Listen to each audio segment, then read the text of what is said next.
Hello, everybody, and welcome to Stanley Kubrick's The Shining.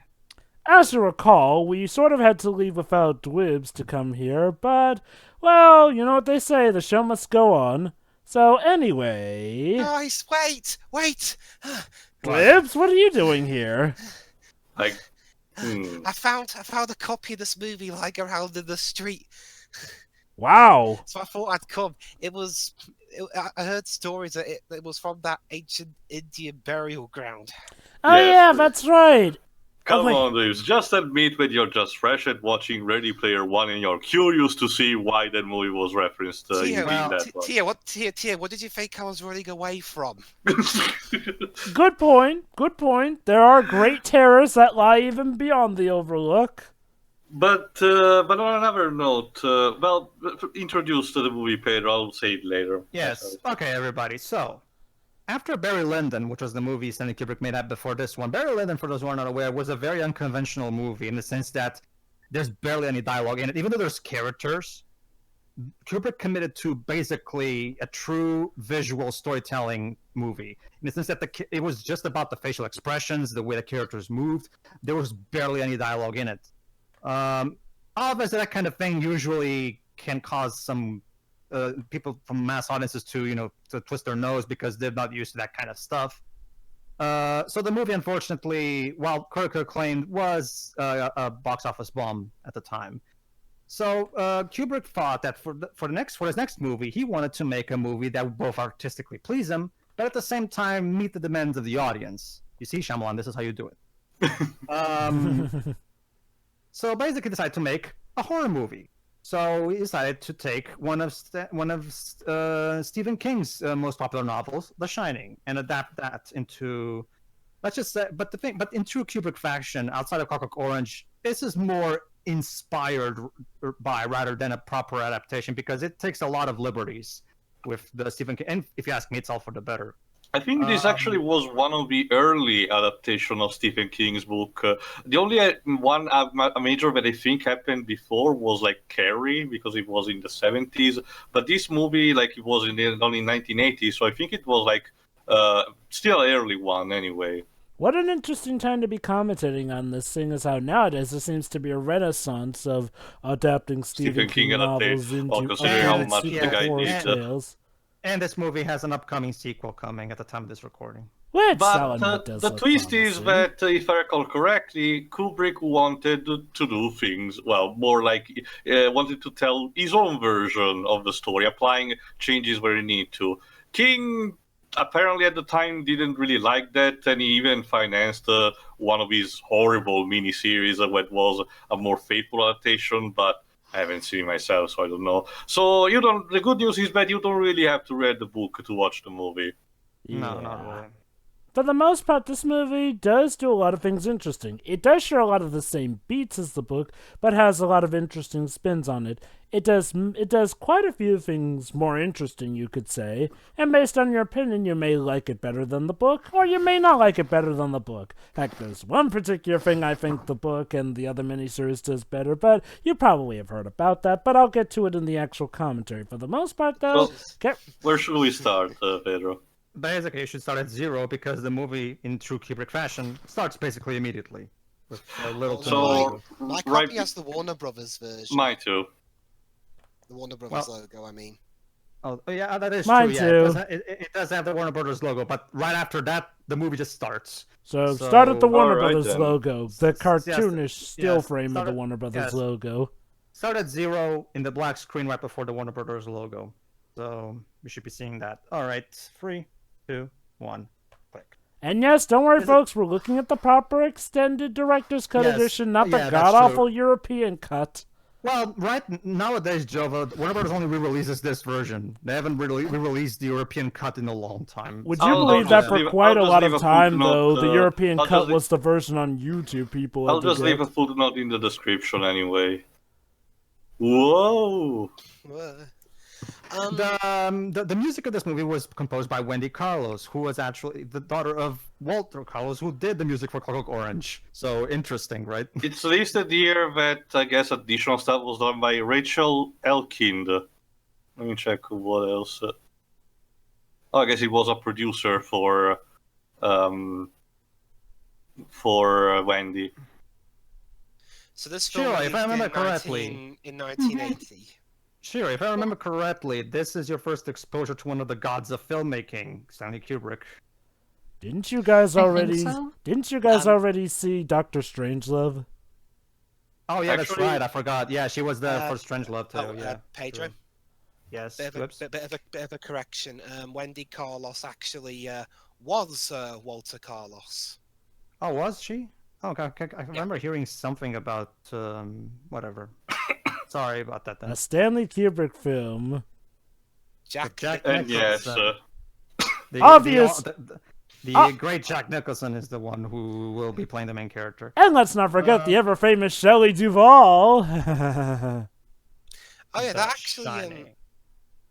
Oh yeah, that's interesting. Vega. Apparently, this film actually got nominated for Razzies. really? Yeah, when it came out, well, that's the thing too. See, yeah, the thing you have to understand about this movie too is that much like all of Kubrick's, well, most of Kubrick's films, it only became the masterpiece that people praise it over time. It was Like, vindicated by history, okay.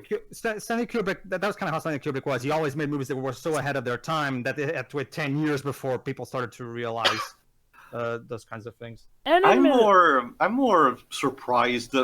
Sorry, I'm more fascinated by the fact that Kubrick managed to be so talented and being versatile for different genres. Because if you see his filmography, he's extremely diverse. He has stuff like historical movies, sci-fi, dystopic, war. A documentary sort of comedy, and this is a horror movie. Like he was seriously missing just a fantasy movie, and the circle would have been completed. Who knows? Well, that's what AI was supposed to be. Well, remember too, AI was supposed to be kind of sci-fi fantasy, so that was supposed to be the one that would complete the circle. Yeah, Shelley. Also, for you, Steve. Oh, sorry, go on.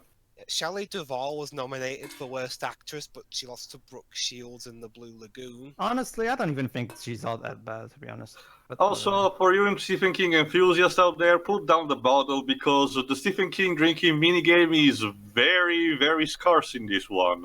yeah, so Stanley Kubrick. No, Tio, there are actually Well, quite compared to the average miniseries, yes, Jova. I can count maybe like on one hand the cliches. Yeah.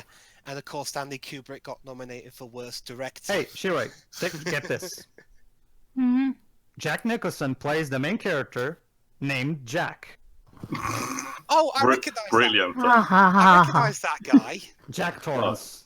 No, the guy who's interviewed. There's a lot of Jacks in this I think movie. I recognize him either. Who is it? Barry Nelson. He played Jimmy Bond in that 1950s Casino Royale show. Huh. Interesting. The one. To follow up on what Teo was saying, well, that's the thing. Teo, one of the things that I really love about this movie, it's why it's my favorite horror movie, it's because, like, one of the things I have when it comes to me watching horror movies is that horror movies are so full of the same cliches over and over that I've kind of become sanitized to them, like, to the point where watching horror movies I can't even begin to get even slightly disturbed, much less scared. So because I've seen the same tropes over and over and over and over, you know. But one thing that I love about this movie, and it still makes it such a great watch today, is the fact that it intentionally goes out of its way to avoid most of the typical horror movie tropes. Also, yeah, Shelley Duvall plays Wendy, the wife of Jack and mother of this little poor boy, and she's clearly not mother of the year material. I mean, she just leaves a cigarette on by And her guess what? son.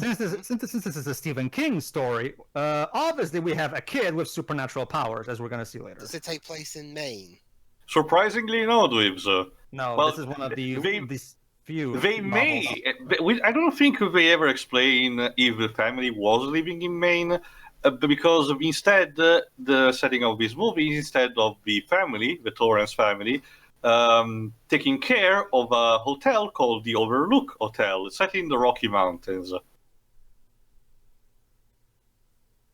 Basically, it's kind of like the easiest job in the world. The hotel has to be closed for like a couple of months because of the winter.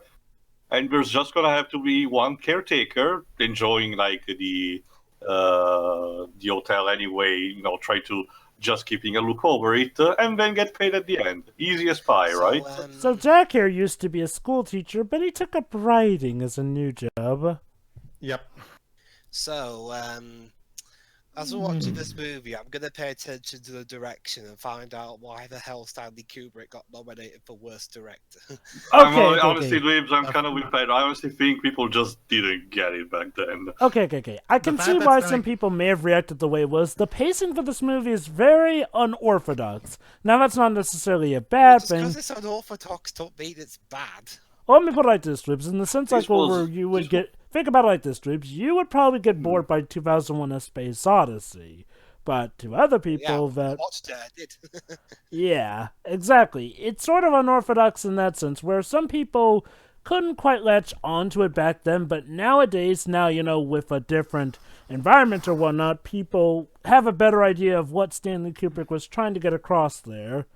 Also, this Again- movie had one of those cases where actors had that mentality of whether or not they wanted to either hug Kubrick or hit him. Look at this way, Dweebs. I actually watched this movie for the first time, funny enough, for a Halloween night. I was around, 12, I think, back then, because my sister usually invited, some of her friends, male and female like that, and we were watching a movie for Halloween because my parents wanted to have a party somewhere else. And one year they chose The Shining here, and being the stupid 12-year-old that I was, I completely did not get this movie, and at a specific line later on, I started laughing and completely ruined the mood. I hate myself for that, a lot. So just give it time, potentially, Dweebs. Not just that, but the thing that also could have contributed to that is the fact that, again, like Stephen King himself said when this movie first came out, this movie goes out of its way to avoid what you usually expect in a horror film, or even a horror story in general. The thing is, and that's probably why Stephen King and a lot of horror purists didn't like it at first, because again, this movie goes out of its way to just try something different that horror movies haven't really and very rarely have done since, to be honest. And one thing we have to remember is that back in the day, horror movies weren't quite as, chock full of the stereotypes that make them not as fun as nowadays. So back then, people didn't really have, the typical standard of horror film to compare this to. In the sense to a lot of people, this was fixing what wasn't broken at the time. Whereas compared to nowadays, with horror films being filled with jump scares and whatnot, we see this as a immediate great fresh breath of air. Sorry, go on, please. A fully synthesized score fits 1980 to a T, doesn't it? Yeah. Also, maybe Java, I guess the best you can compare it to is an Alfred Hitchcock movie, because it hits a lot of similar tones to one of it. Yeah. Trust me, Definitely. Dweebs, the whole Worst Director Razzie is a lot of bollocks, because as always, Stanley Kubrick's direction is masterful, and you'll get to see plenty of great shots eventually when stuff gets rolling. I think the average horror movie around this time was the classic Romero-style zombie or monster movie, so people were not expecting a more psychological cabin fever type of story. Okay, but to give them credit, back in the day, horror films did have a lot more variety, which is sort of why I think that this movie may not have been seen as amazing. It's again, I chalk it up to people seeing this movie as a case of fixing what wasn't broken, whereas compared to nowadays... speaking of cabin fever, among other things that I will mention also later, the owner of the hotel explains to Jack that there was another caretaker, I think the previous year, who for some reason went insane. I'm actually more amused by the fact that the owner of the hotel is blatantly telling this to Jack for a job interview. Well, I guess he might as well warn him. I know, but usually I guess Jack he got the right person, because usually that kind of behavior in interviews scares the shit out of newcomers. Well, as we can see, Jack Torrance here is not your typical man. Trust me, I hear he's gonna have a great future over in Gotham City. From what I understand, the major difference from the books to this was that in the books, Jack was a more sympathetic character who was a regular Joe, yeah. Whereas here, he's kind of a dick. Who would slowly lose his mind. Also, Peanuts. But But here, he's played by Jack Nicholson. And the bootleg sticker of one of the Seven Dwarfs. Oh my god, yeah. Shots fired, WB. Let me check. Let me remember who actually plays the little kid. Danny Lloyd. Yeah. Oh, even the kid has the same name as the actor, Danny. He'll grow up to be Ewan McGregor. Sweet. So he's gonna become a British person. Scottish. Well, yeah, British. So uncivilized. Also, I'm guessing it's intentional, but Wendy's fashion design for this movie leaves a bit to be desired. Yeah. We're gonna explain later what exactly is Danny's supernatural gift. Again, it's a Stephen King story, so obviously there has to be a kid with a supernatural gift. What we do know Yeah. is that Danny has a little imaginary friend called Tony. Exactly. One thing that I actually there also you go. love. Oh boy. Oh, that's weird. I thought the blood was supposed to get off at the 5th floor, Dwebs. Who spilt the cranberry juice? That's a better joke than the average one done by nauseam on the internet. Also, in sort of tradition, because Kubrick is kinda famous for this, a lot of the scary scenes have either no sound or one particular sound, overshadowing any other one. In this case, no voices or sound effects. So yeah, what that sequence was conveying to you is that he had kind of a seizure slash epilepsy slash whatever attack, and now the doctor is looking at him. Imagine, Java, this little kid will grow up to be Shulk. Mm-hmm. Which has a British voice. It all comes together. Yep. He's got the right hairdo for it.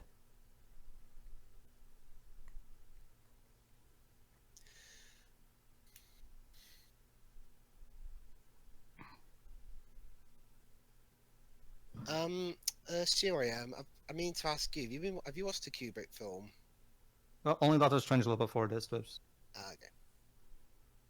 Don't you hate it, Shiro, when you're trying to brush your teeth and then suddenly you have a horrifying vision of blood and scary imagery? Oh yeah. There's it got to happens be on a better Tuesdays, way. and it's just really inconvenient. It's just the worst. No, not even your head, your mouth. Ew? Trying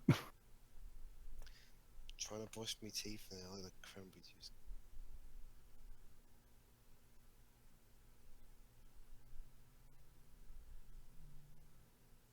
Well, yeah. So where does he go? Yeah.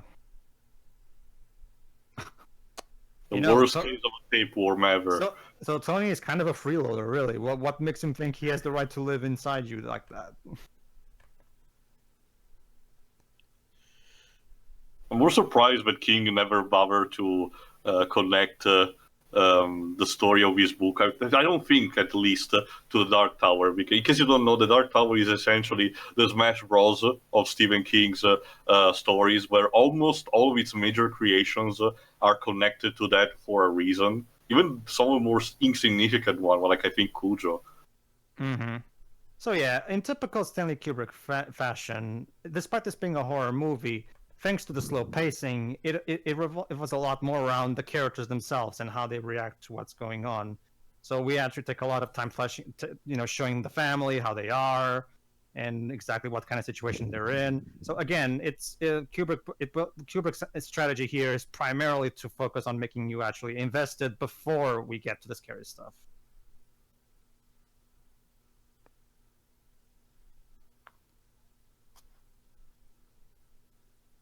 Fun fact, Shiroi, Shelley Duvall, a few years after this, went on to be Olive Oil in the Popeye live-action movie with Robin Williams.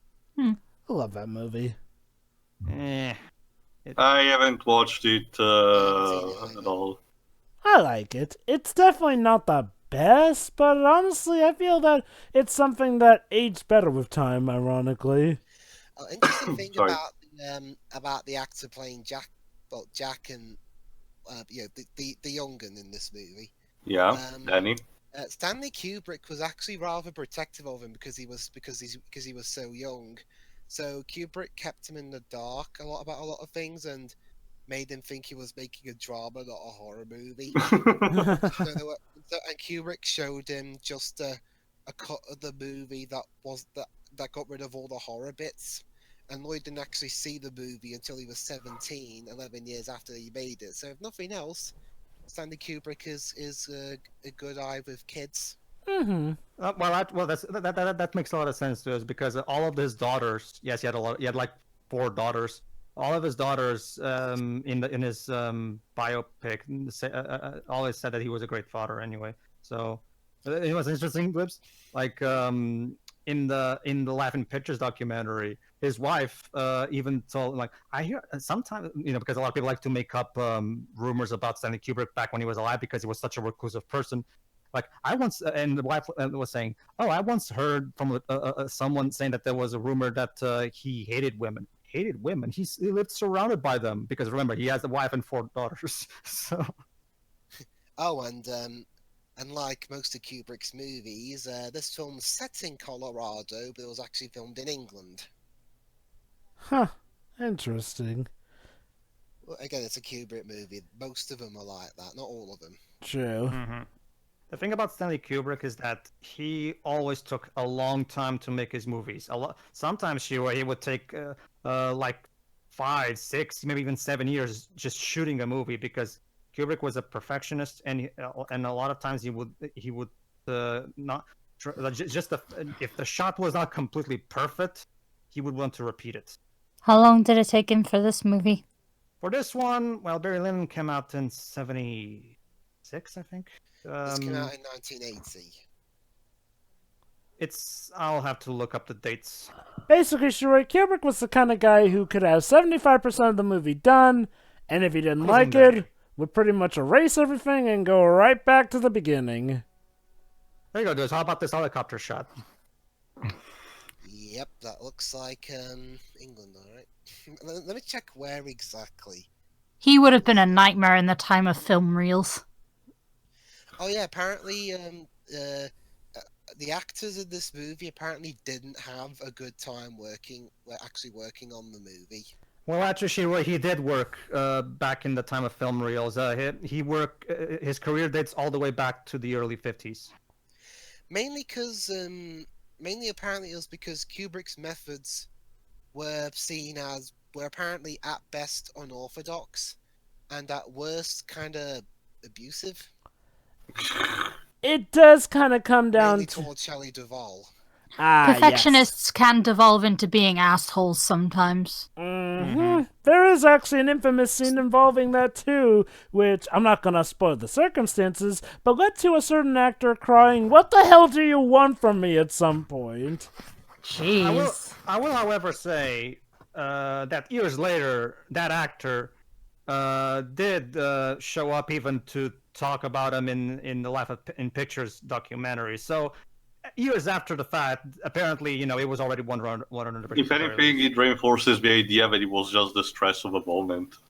I guess. I mean, if he really hated Kubrick, why would he have showed up there? Exactly. You know what's interesting? Chris? That's wild. Jesus. Malcolm McDowell. Malcolm McDowell's first comment on the Laughing Pictures documentary is, "I loved him 1 minute, the other minute I wanted to strangle him." Basically, Stanley Also, Kubrick. That kind of says everything, doesn't Gotta it? love the contrast. This scene was perfectly serviceable, this family going on this merry vacation, and yet the music is completely haunting. You know what's funny is that the commercials for this movie gave a much more uplifting sense. Well, okay, there's some more than others. Like, there's one that gave a happy-go-lucky tune with the theme of Shining and all that. Also, I checked, apparently I was wrong. There is a Bose Light connection to the Dark Tower with The Shining. Weird. Well, of course, Tio. Almost everything Stephen King related ties into Dark Tower at some point. To be specific, that lake at the beginning is in the American state of Montana.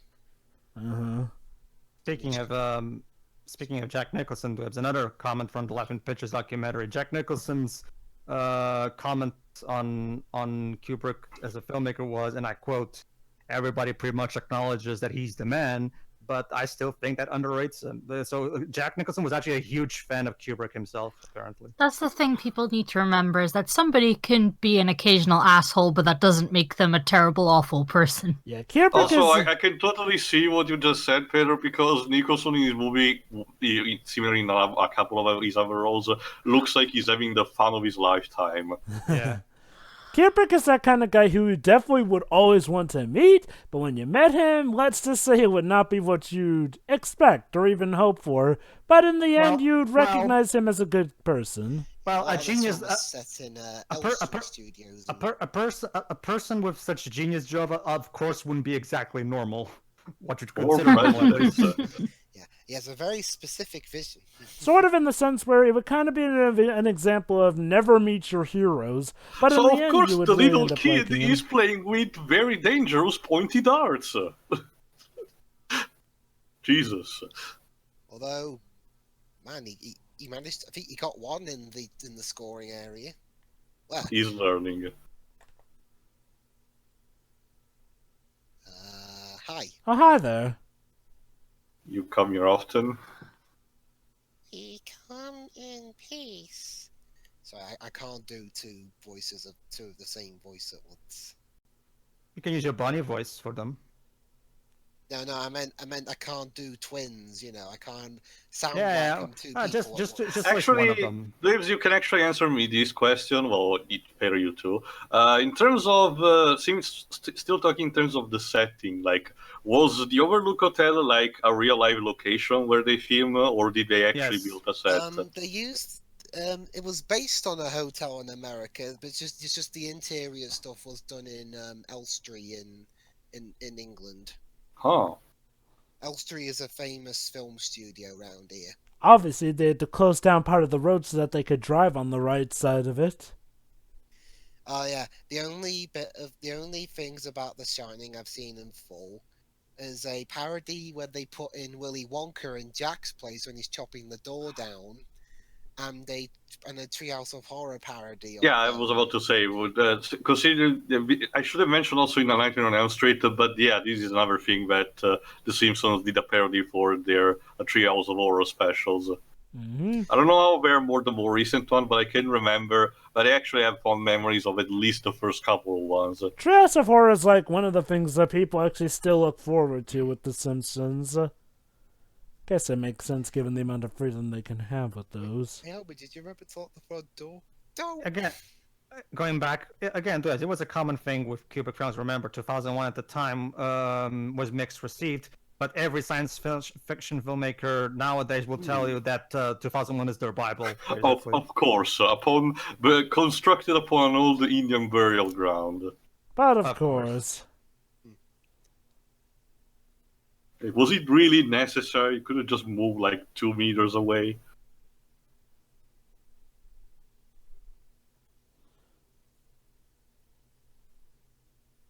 Yeah, listen to whatever Jimmy Bond tells you. Also, well, I checked that these movies, like one of the actors actually last roles. Oh, well, I mean, it was a Kubrick film, so... There you go, Debs. This is I hope you're enjoying the tour of Kubrick's set. Well, call I it certainly Kubrick's can't believe it is an Wonderland. actual hotel. I'm surprised, that there's a Warner Brothers studio set tour here in England, but it's only Harry Potter. I kind of wish they do other movies as well. Well, remember, Debs, they would usually break their rules for Kubrick. Hello there. Ah, hey there. This is Dick Halloran, the head chef. A black guy in a Stephen King story. Played by... Where is it? Scatman Croppers. The only Scatman I know is Scatman Joe. Not just that, Jova. He's also knowledgeable about the supernatural for some reason. We'll get to that.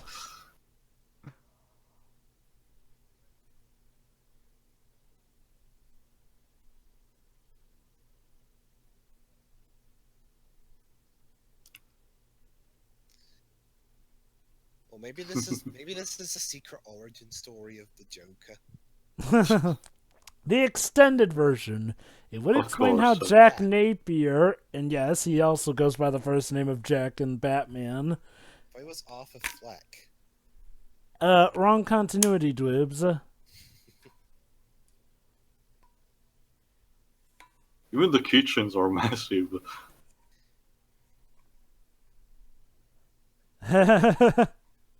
Imagine.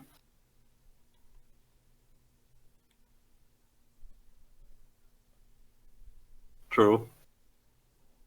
If you're not sure what to do, don't touch it.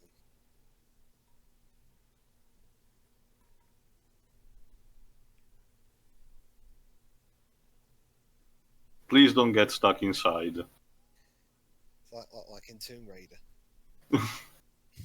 Was it like Tomb Raider 2, but you can lock the butler? It was a Tomb Raider game. You can put the butler in there because you. Yeah. You're a dick.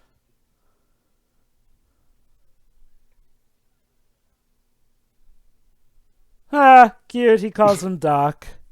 Because it's a Warner Brothers Warner movie. Bros. So cheeky. I forget if he called him Doc in the book too. I don't know. Maybe Probably Doctor not. Sleep. Probably not. Considering mi- it's that, he might have. they're gonna- Let me they're go gonna get my. confirm later. Hold on. Let me go get my novel.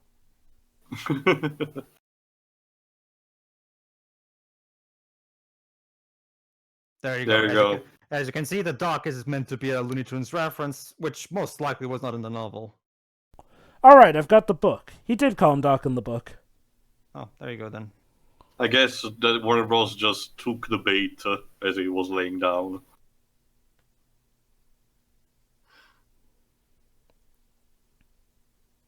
Canned stuff. For the Soul family who will be For a here second- on for a your. second, I thought that was my ears for a second. You know, for the Soul family that'll be here on your own this entire harsh winter, you will be set good. You can resist a siege. Also, Kellogg's. Ring, ring, ring. Hello. Stanley Kubrick eats Kellogg's.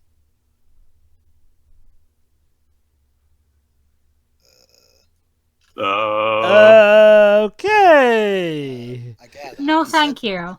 I said you grow up to be Ewan McGregor, not Obi-Wan.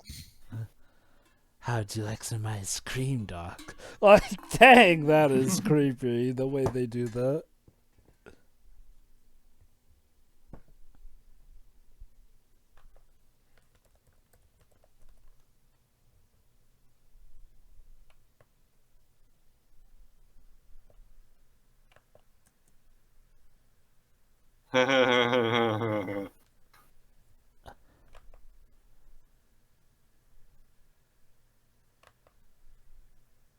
I mean, I leave cigarettes on the table anyway. So yeah, Scatman Crothers, he's famous for playing in quite a few animated shows, most famously playing Autobot Jazz in the Transformers Gen 1 cartoon and the movie. He also plays Scat Cat in the animated Disney movie, The Aristocats. Oh. This part of, I'll be honest, the only reason I really want to see that movie is for the uniqueness of having Orson Welles be in a show like that or a film like that. Ah, yes. Austin Alright, Wells. alright. This is Yeah, important. time We're for gonna- the supernatural.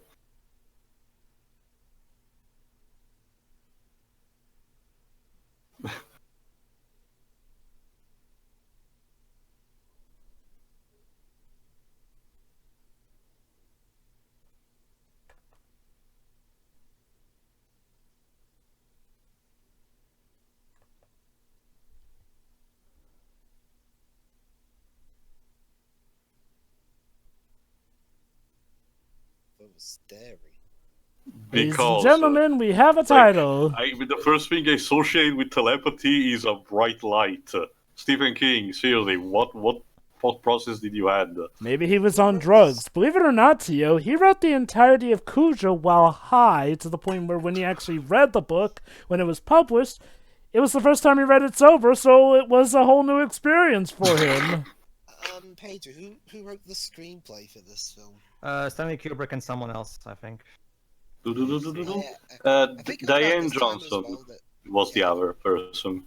I think it was around this time as well that because Kubrick was taking so long to make his movies, he only made like 1 or 2 a decade at this point. This and Full Metal Jacket were the only films of the 80s. Yep. Eyes Wide Shut was what is his last one? That came out in like 1999. 98. Or was it 99? 99. 99, yeah. Okay. So yeah, basically The Shining is actually a supernatural gift that allows you to see these weird things, and apparently this guy here also has it. And people who have them, the power, can telepathically talk with each other. And I guess it's like a high privilege exclusive Skype service. I know we're not talking about the shining on his head, by the way. I mean, yeah, the power. Or curse. Depending on your point of view. He said they can't handle the truth, and that my dad would get that quote.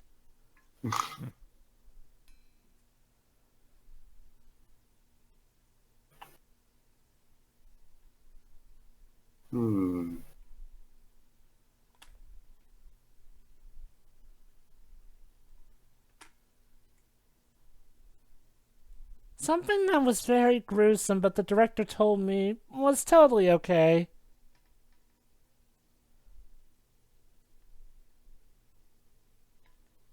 Oh, what's to be scared of? What's the worst thing that can happen to me anyway? I'm a black guy in a Stephen King story. I'll be fine. I don't think a black guy was the first to die in Maximum Overdrive. No, it wasn't. In fact, one of the black guys actually survived. Yeah, the one that was a Stephen King for even be the director, a black guy didn't die. I mean, even Morgan Freeman dies in the Dreamcatcher. Dreamcatcher.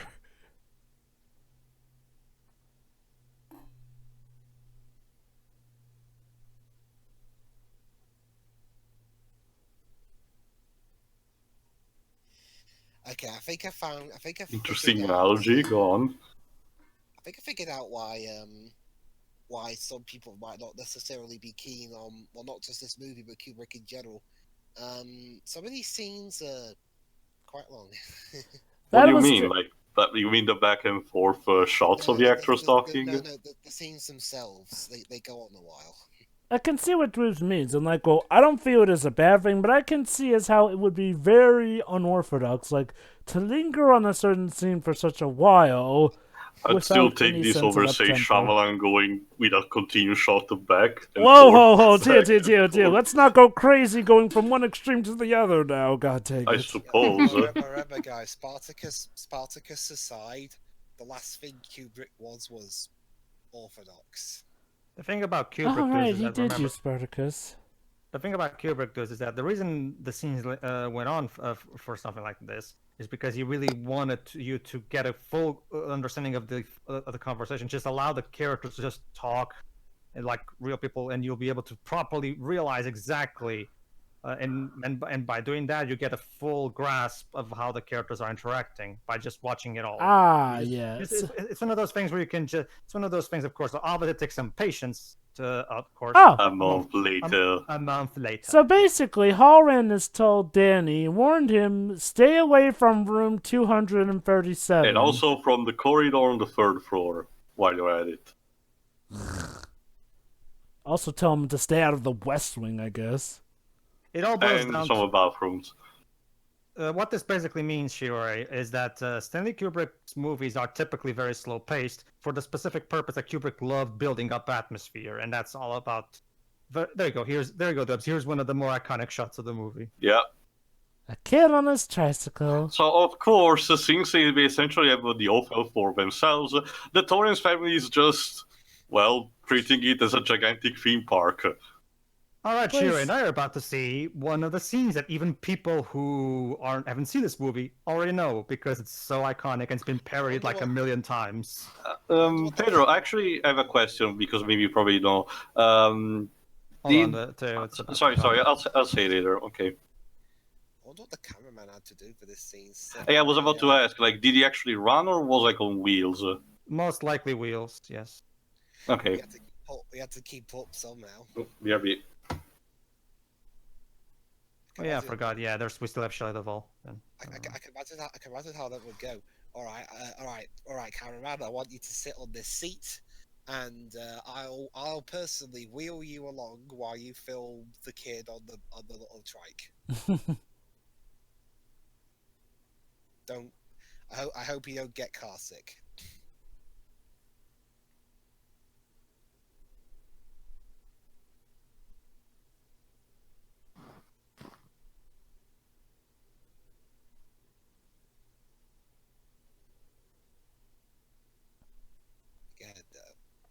Some of his expressions, it's like, I swear, this is like the origin story of the joke.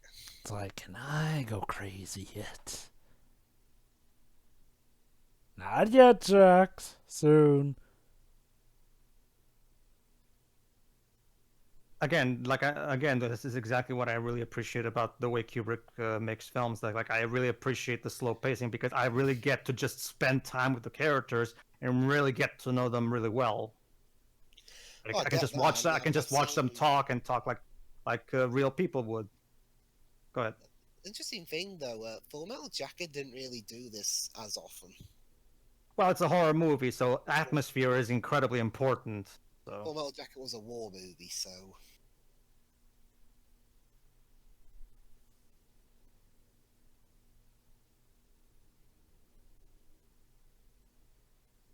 Did you now?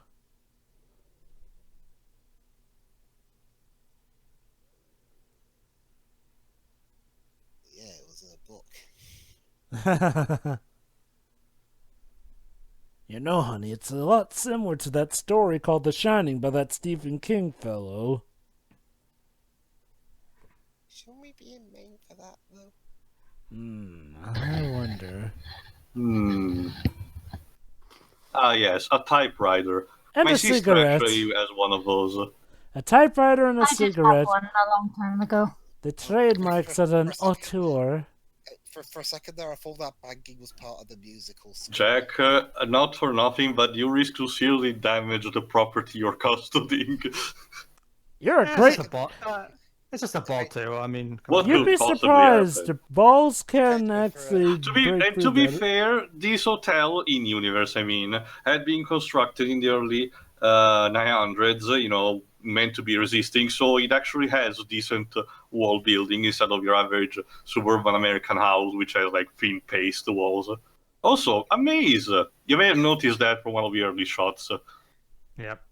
That banking earlier, that turned out to be him throwing the tennis ball at the wall. I thought that was part of the musical score for us. Here you go, Debs. Another example of Kubrick's direction. Since a maze will allow Kubrick to make shots that really put you in there and really. Yeah, the perspective of this is clearly meant to give you a sense of claustrophobia and being lost, just as the characters are.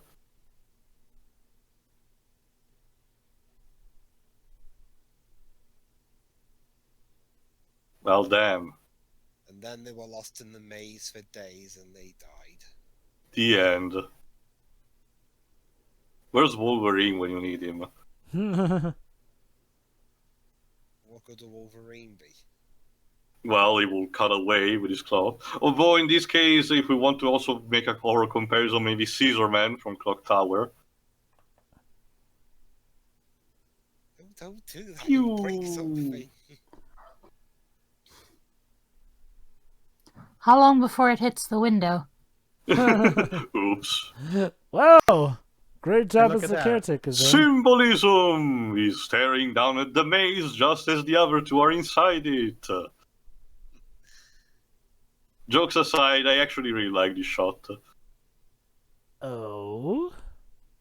Again, it's all about editing and perspective.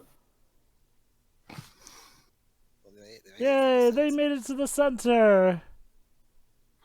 Now you gotta get back out.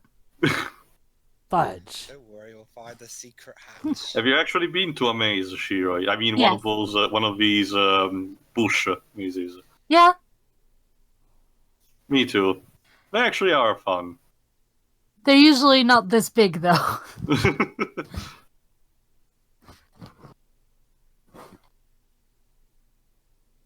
Also, I Oh, there you go. appreciate. Oh, sorry, go on. Tuesday. There you go. There, Tuesday. Now I what's wouldn't be going to be surprised- really scary is when we get to Please, Thursday. do you think Skip was trying to reference this with Thursday? Oh my god. Yeah, you're saying, Paige? I'm starting to. I get the feeling that every time one of those text boxes comes up, it should say 72 hours remain. Yeah, I get that as well. No, it's like I was thinking it would end up being like those title cards in Civil War, where it shouts the thing at you because it covers the whole screen. Queens. That would break the mood, though. So yeah, the exposition channel is telling us that there's a snowstorm coming. Oh. Alright, Now it's the show. alright, Yeah. So now we're gonna be stuck here. back on your wheelie.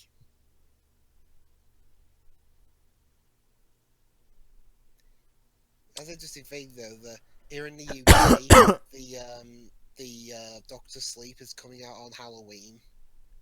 The Well, actual yeah, itself. makes sense. Is it still Warner Bros? Makes Apparently sense. It's a it's sequel meant to to be- I this. mean, yeah, I'm right because I mentioned before that this was referenced It's in meant Ready to- Player One for some reason. Apparently, Oh, it's meant to the be room. like- 37. It's meant to be. It's meant to be Don't. like a hybrid of Stephen King's version, but also of this one. Don't do it, Danny. I wonder if there's a significance in the numbers.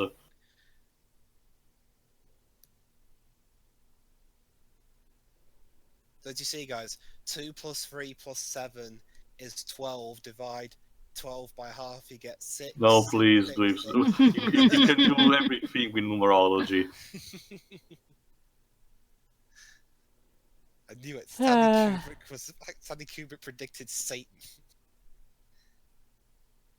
Well, I'm more like Stephen King, actually. By the way, my order isn't coming through. Is it? No. Not quite yet. Yeah. No, it's not even just that. Upon the act of even touching the door, the You get some vision. the horror. Well, it's not Yes. too dissimilar about how media usually depicts what a medium, spirit channeler does. It touches an object of a person who was missing or has died, and supposedly, hears their memories. In the meantime, Jack is writing a new novel. The Shining. Yes, Jack Right, has Jack. the hobby of being a writer, hopefully not of fan fictions. No, that's it. He's writing the Shining fanfic. Maybe actually that's the most meta stuff. He's actually writing the script of the movie. Yeah, and then Stanley Kubrick found. Though, as much as script. Kubrick loved to do many things, I don't think he loved to do very meta, angles like that. No. Even Doctor Strangelove didn't have that. At the best, it was more like enforced method acting, or leave it in other improvised takes.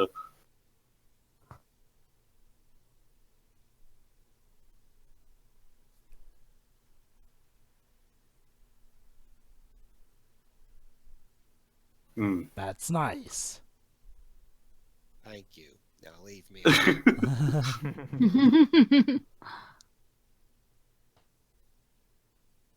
Don't be a Grinch. Bah humbug. Joking around, sure. Huh, joking.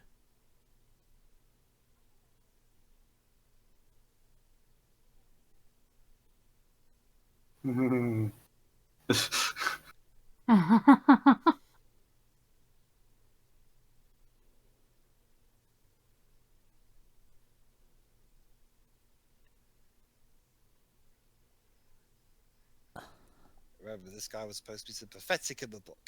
Yeah. This is admittedly one thing where I can see why Stephen King may not have cared for the story. Is like, well, Jack Torrance is kind of a dickhole through and through, which is kind of a shame. How is because- he in the book? Well, in the In the book, book, he he's- starts off as a nice guy, actually, who is dealing with, well, let's just say an old drinking problem, which is kind of like... Interesting. Oh, sorry, go on. which has kind of led to a bit of a strained relationship with his son, seeing as how, because of said drinking, he kind of twisted his son's arm once. Needless to say, he's trying to get off of that. So he starts off in the book actually very a nice guy, but slowly descends into madness over the course of it. Whereas here, yeah, it's just a typical you've just Jack seen Nicholson a pretty clear case performance. of wife abusal. Yeah, that too. Interestingly enough, I think Stephen's point was he found it difficult to feel sorry for this guy and what happens to him because he's being a major dick. Yeah. Honestly, Dubs, I don't even see them like just judging the movie on its own without taking it from the book. Honestly, just looking at the movie as its own, right? Let's just forget the book for a moment. I don't really think the movie even asks you to feel sorry for Jack. To be honest, No. not really. Honestly, I think that was kind of Steven's point, though. Yeah. Oh, sure, I understand that, Shiroi. Trust me, I do. I'm just saying. Jack, but Every time this thing comes up, I think my ears are ringing. You okay there, Jack? He hates snow. He just really doesn't like it. Yeah, I don't like snow.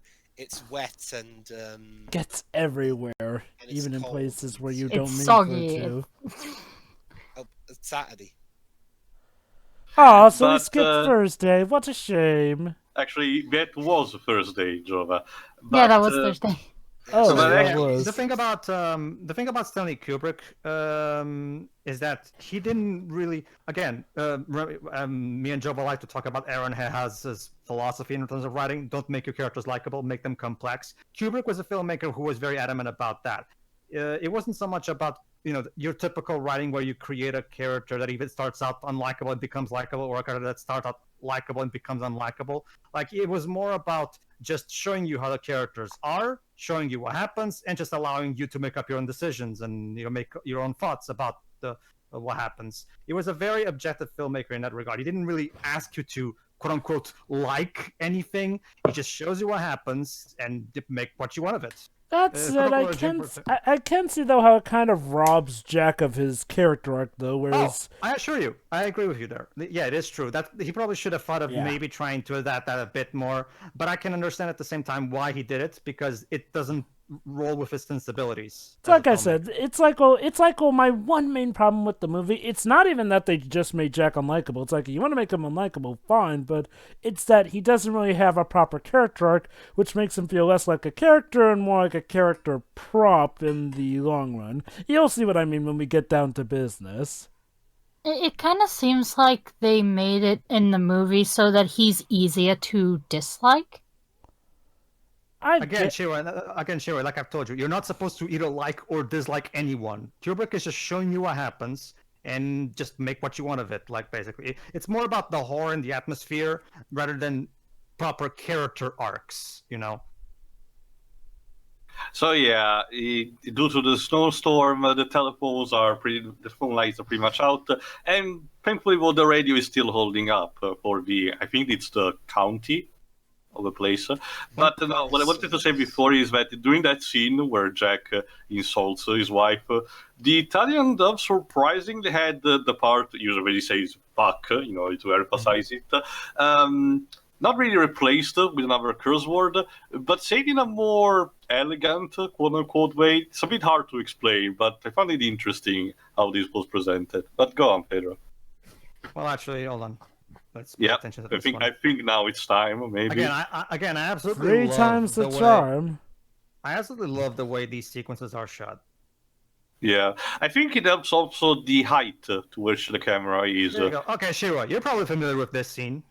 I'm familiar with a lot of what I've seen. This has been memed and parodied to high heaven. Nice I think to also meet it you. helps that we had the two previous scenes on a tricycle to help us. Come here often? Okay. I'm pretty sure this is where the young actor was wondering. Okay, I don't think this is a drama movie.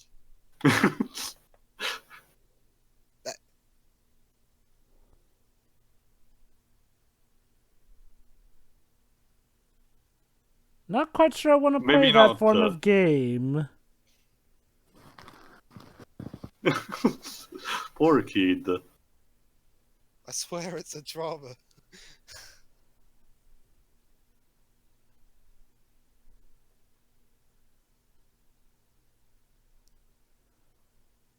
Pleasant. See, this is exactly what I'm talking about. It's like the reason it becomes, for me, it becomes a lot more easy to become invested and genuinely engaged in the horror bits when I genuinely spent a lot of time with this kid, and thanks to that conversation with his name. You can't even remember his name, dang it. Well, that's a. Well, Jova, I said the characters were memorable, not the names. But yeah, Our I will say name's it kind of also integral. it also helps that we had those previous two scenes on the tricycle that sort of build up to this. Like this one, you think, oh, it's another one, but it catches you off guard instead. But yeah, like I was saying, again, Shiwei, Kubrick. What movie is this? Let me just. Here's the basic gist that you need to know, and you'll see this. There's again when I show you Coca Orange. Kubrick likes to do what I like to call objective filmmaking. What does that, or impartial filmmaking, if you prefer. What that means is that the movie never at any point sides with anyone. It never makes it clear that you're supposed to side with this one, or you're supposed to like this person, or you're supposed to dislike this person. No, all Kubrick does is he shows you what happens. He doesn't even take any sides. He just shows you what happens. Here, make what you want of this. This is what happened. What do you think?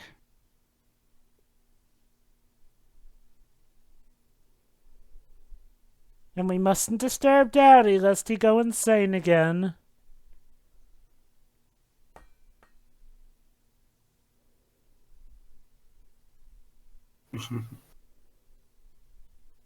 Oh.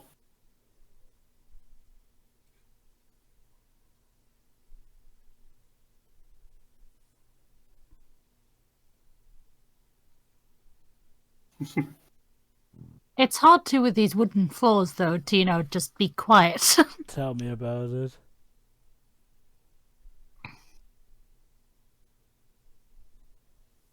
I mean, it also doesn't help that he's still a child. I'm pretty sure, even if he tries, discretion is probably not his forte.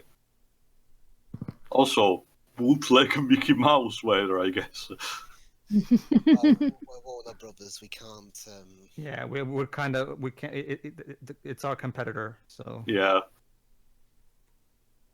Were we kind of being friendly rivals with Disney around this time anyway? Competitor. Never ever. But who framed Roger Rabbit? Well, actually, that movie only came out 9 years after this one. That was a toy to Jova. Yeah. So, you're fine, Jack?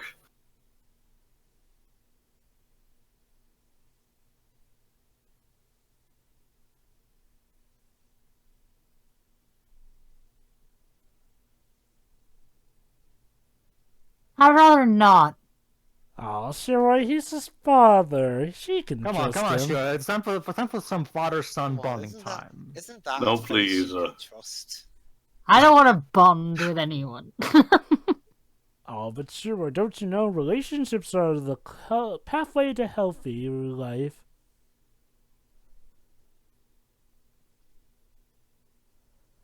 Aww. I don't know. This See? music's kind of. See, it's fine. Totally wholesome.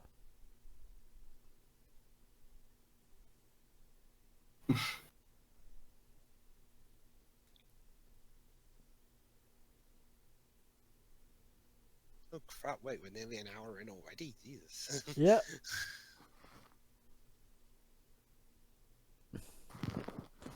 Because it would be a real shame if you actually had a bad time. It's kind of a bit hard, Dad, though. I don't exactly have all my friends to play with, and there's always so much a kid on a tricycle can do in this place.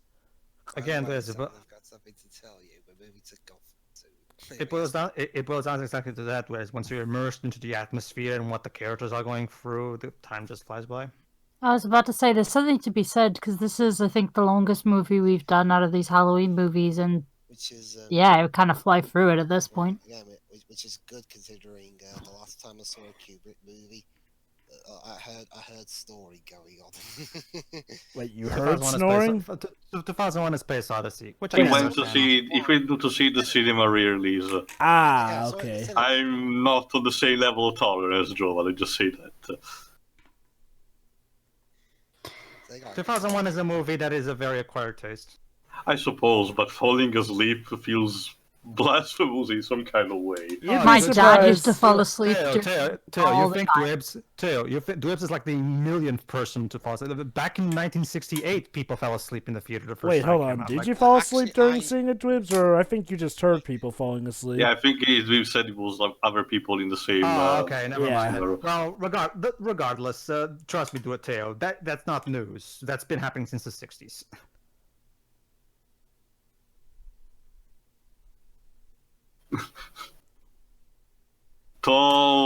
Totally. No, son, of course I I love when he has to think about it. No, yeah, he asked. No, I'm gonna ask. What do you mean? Can you give me a picture? He's dodging the question.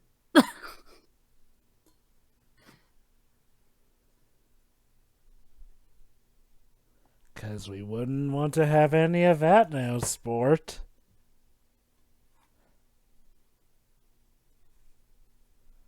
Thanks. Now go away.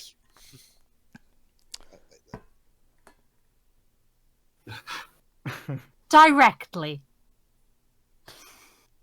With that smile, that's for sure. Jesus Christ. Yeah. It's Yeah, just Jack, know. Jack Nicholson It's has pretty this ability of bending his oh god, I forgot the term. The eyebrows. the eyebrows like he's the fucking devil. It's funny Again- because there was again- actually a again- movie where he did play the devil. Again, going back to what I was so saying. sincere, though. But yeah, go Again- ahead. Again, that's probably why he was cast Teo. See, Kubrick wasn't. Kubrick wanted a character that since he's gonna later gonna go on a killing spree with a fire axe. He wants someone who can easily look scary. So obviously Jack Nicholson would be there. Again, Kubrick. Again, the main reason why he changed the protagonist's writing is because Kubrick wasn't interested in having a typical character arc like he usually doesn't. He wanted to focus strictly on making the scenes as scary as possible through atmosphere, build up, and just getting to know the characters in general. I Not so understand that, but Oh, that no, kind of begs don't understand me. Don't misunderstand me, Shiro. Book fans are perfectly fair to feel bad for that change. I assure you. Well, I You're don't know. about to say It's not so correct. much the book fans; it's more so from the movie perspectives. Oh, look Still. at that! The room is actually open.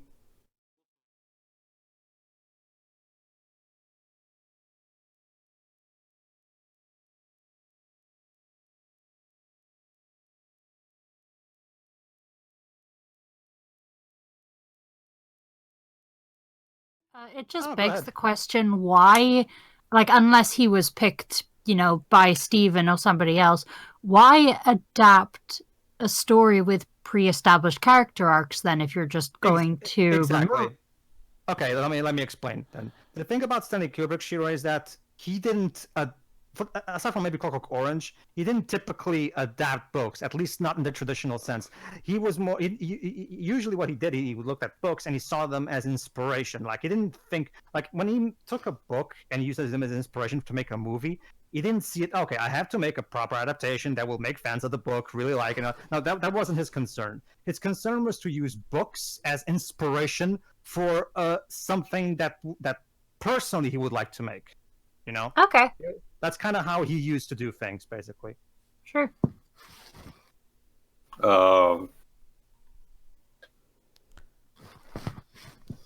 That's what you get when you go to eat at Taco Bell. That's impossible, though. Taco Bell is we couldn't even access a Taco Bell even if it existed. Since True. the winter storm is kind of Whoa. keeping us. Wow, I had not every Taco day Bell you see once. It wasn't that Jack's. great. The fries were good. Mm.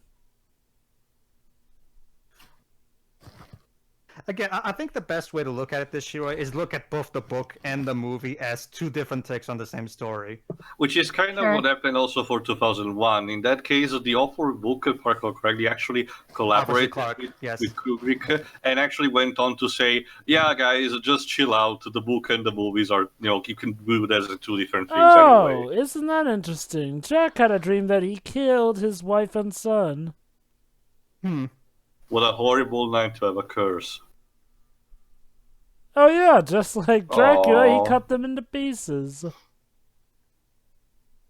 Nah, I'm sure it's nothing.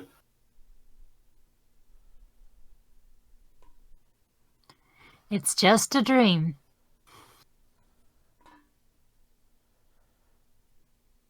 Hey, is that our son walking creepily towards us? I don't know, the composer seems to suggest that.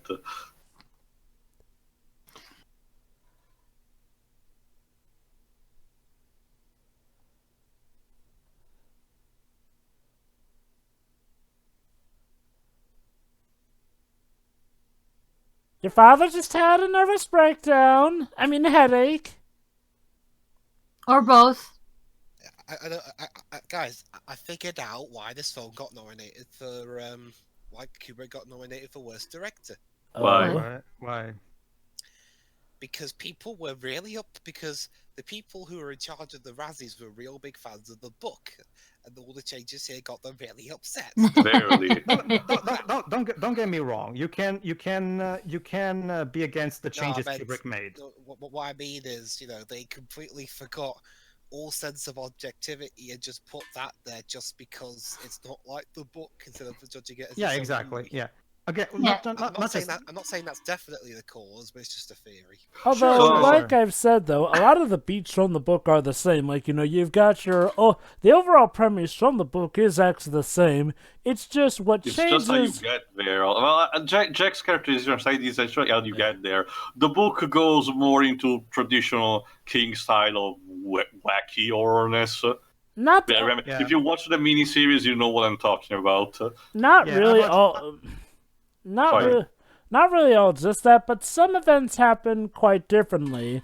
And I'll admit, some of the changes I'm a bit weirded out in the movie. Not necessarily for a bad reason, but let's just say there's a certain event where I feel like, okay, did that actually really need to happen? Not in the sense that it helps the narrative, but like, well, it just feels almost randomly different. Sort of has to do also with that tidbit I mentioned about that actor who screamed, "What the hell do you want?" at some point, but we'll get to that later. down So the road. yeah, Danny actually managed to enter the 237 room and didn't exactly went out unscathed.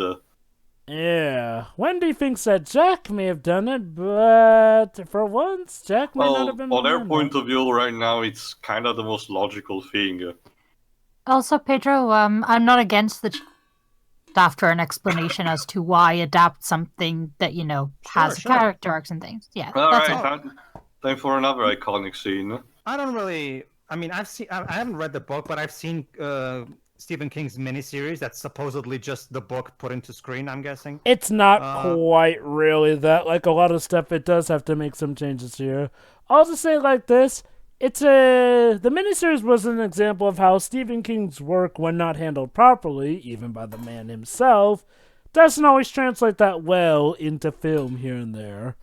Yeah, that's the one thing that movies based on his books are infamous for, is that they're not easily adaptive. Yeah, like Again- you got. And now, time for the best commercial about getting alcoholics.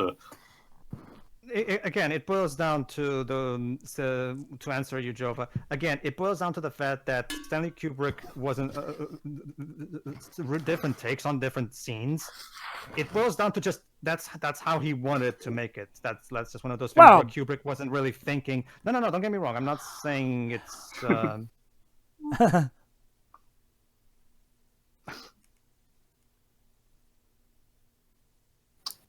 Please don't laugh at me.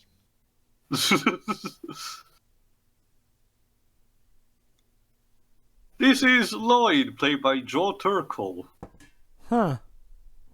This actually was also one of his last major roles. The other being Blade Runner, actually, 2 years later.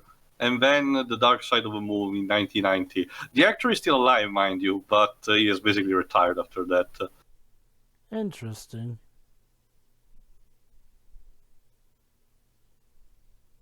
Again, best beer commercial ever. I mean, it was for bourbon, not so much beer. Well, yeah, okay, he did start it saying actually for a beer. I guess he just asked for Jack Daniels. So there's your commercial. Considering the negative press some of Kubrick's films got sometimes, I can imagine an advert in a newspaper saying Stanley Kubrick endorses alcohol. Again, Waves, when it comes to getting the proper modern opinion, you have to jump ahead 10 years when it comes to Kubrick films, because that's highlighted from most of his films. The only film of his that I can remember was not was praised right from the beginning was Paths of Glory. What about Strangelove? I thought that one was actually like Oh from the yeah, get-go. well, that's the thing, Joe. But Doctor Strangelove caused some controversy at the time as well. Not as much Really? as some of the others. Well, that's the thing. She remember Doctor Strangelove kind of took some jabs at. You remember, Shiroi, you have to remember in context, 1964, the middle and the more unstable part of the Cold War. And it was a movie entirely dedicated about thinking about an accident that would have caused the end of the war because of that. Although, fun fact, that movie was James Earl Jones's first ever film role. Oh. I could be the top man of this Gotham City, for instance. Here's another example. Dweb's Lolita was a movie that was which the Catholic Church was adamantly against. Yeah. Wait, did he do that movie actually? Because I've seen that movie. Yes. Yes. That was a movie.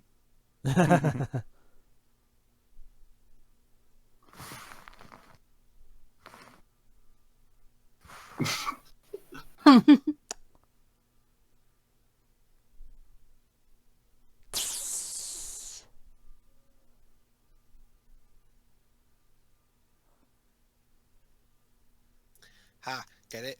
He's Jack. He's called Jack, and he's drinking Jack Daniels. A lot of people seem to like making jokes off of that with Jack Nicholson. Well, when you say like that.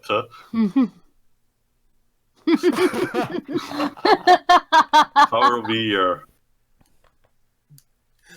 You're swearing in a movie? No. People always I'm assume that I'm a bad guy just because of my face. I'm No, more you assume you're curious the bad if guy because you fight Batman. sorry, I'm more curious if Joe Turkel actually had to maintain a straight face through the entire thing. Also, the lighting doesn't help your case, you know? This is kind of evil villain lighting.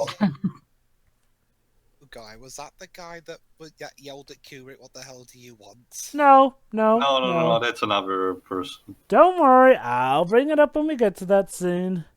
Because I can imagine, I can imagine the behind the scenes of that movie. I wonder if a video like that is up on anywhere.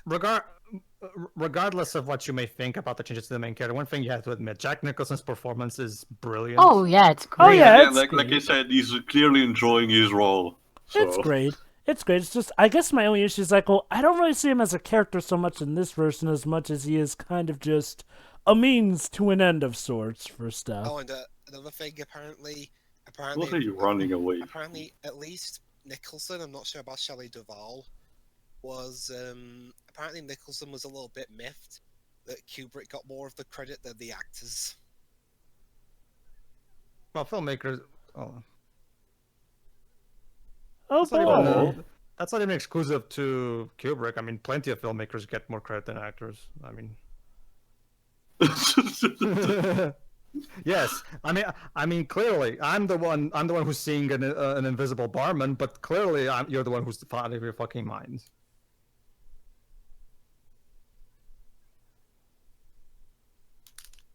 And you're gonna try and blame me for this as well while you're at it? Oh.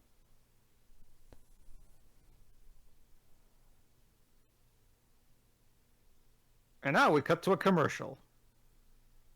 Yeah. Well, time to get more popcorn, I guess. Kubrick putting a product Channel placement. 10.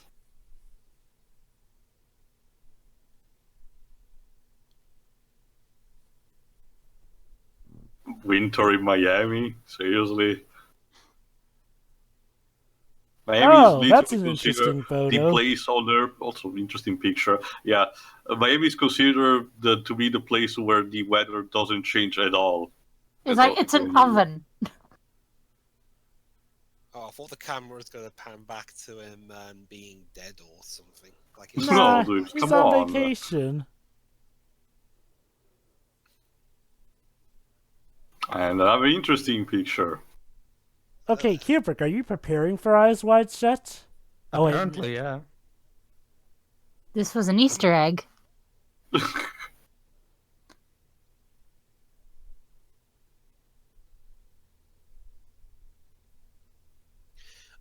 apparently. So yeah, a doc DVD here is also having a shining moment.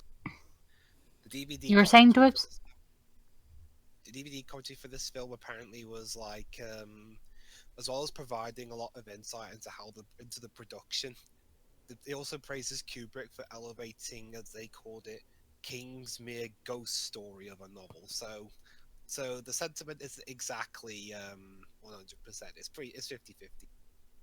Oh Makes shit! sense. Uh-oh. Oh shit! Christ, I know the news is bad, but you have to react. Can't tell if he's having a heart attack or not or something. Remember, Shiro, they're having a shining moment. Remember, they can they're telepathically linked because of the gift. Yeah, and considering the emotional state, I'm guessing it functions also on an empathical level. See, think of it, if you read Teen Titans, think of him like Raven in that kind of sense.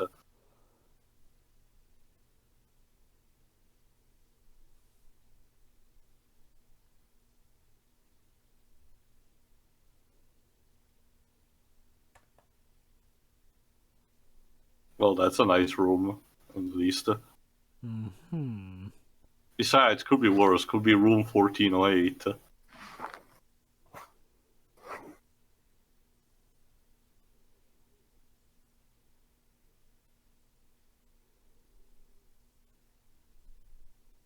Boop.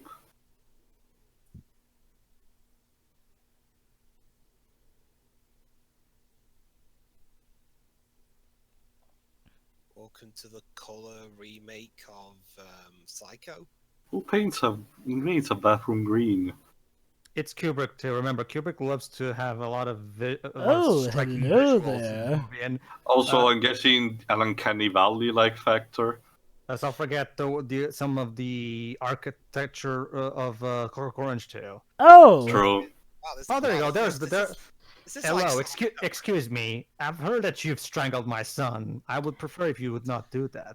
And by the way, Also, actually, too, I guess it's different around here, but not this stock of a green, but light greens, blues, and whites are actually very common for bathrooms around.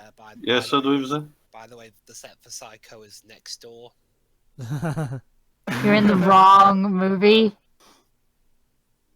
And you're also like 20 years too late. This person is played by Leah Beldan. Huh. Let me What check an interesting name for the part. Let me check her IMDb page because Wikipedia doesn't have an article. Jack looks like he's enjoying himself a little too much, all things considered. Let's not forget, she strangled your son, Jack. This is literally her only movie role. Oh. Maybe she's an extra or something? Yeah, maybe she was a model or something. Yeah, and she's Wisa, so yeah, that makes sense. Interesting resume. I was that nude woman in Shining. Okay, cool. Anything else? Hey, Jova, she can say she was in a Stanley Kubrick film. That in itself is an honor for an actor. So, No matter the role.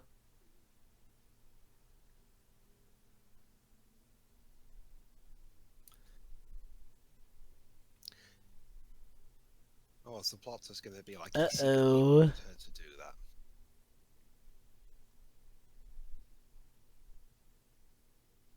I thought she was about to strangle him. Jack, what the hell? You are a married man. It's okay, Joe, but she's not real, so this doesn't technically count as cheating. Not real. She strangled his son. I'd say that she's pretty freaking real. Unless the mother's lost it too.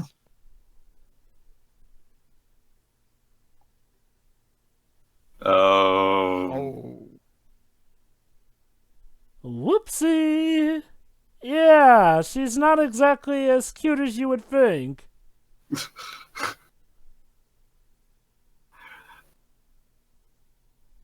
A siren, This it would poor seem. child.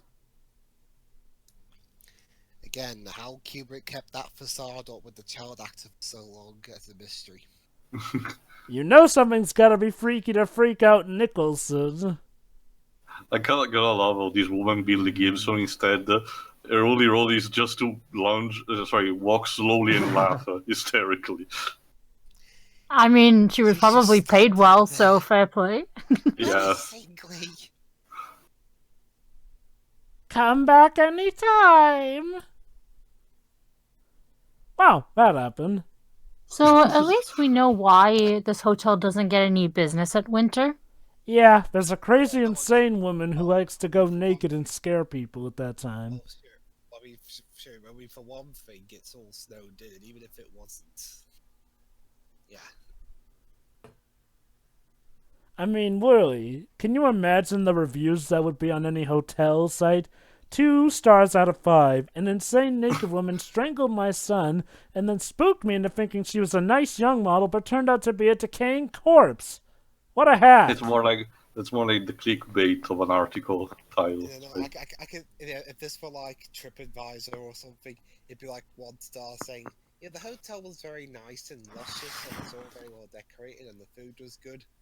But the guy who was temporarily in charge of it had an axe and he cut a hole in the door and disturbed me while I was asleep and there was screaming going around.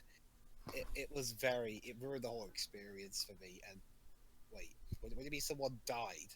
Also, the blood, also the poor blood got off on my floor and it was a mess, let me tell you. Yeah, I wasn't able to get the blood off for days.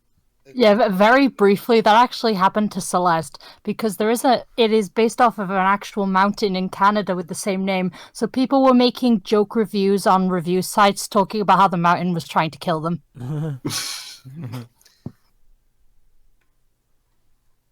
Hey, didn't you call me a And anything, for doing sorry. something I didn't do? Well, we all make mistakes, Jack. You kind of yelled at me That out of is nowhere. That is one big fucking mistake to make, isn't it, you little?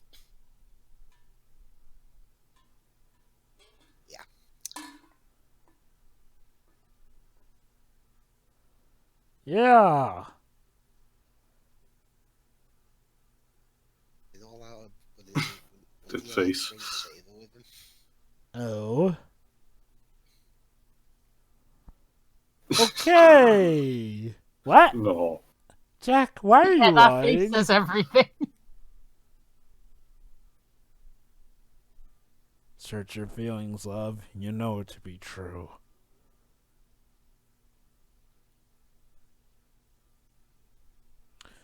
Yeah, I never get why he doesn't just tell her, oh yeah, there was a crazy lady in here. I guess it's because he doesn't want to believe that he himself is crazy. Never did get that. Now, in the book, it makes more sense for a certain twist that I won't reveal yet because that would sort of spoil what's to happen. Go to sleep, Danny, and know that your dad is not going to do a lick to help you.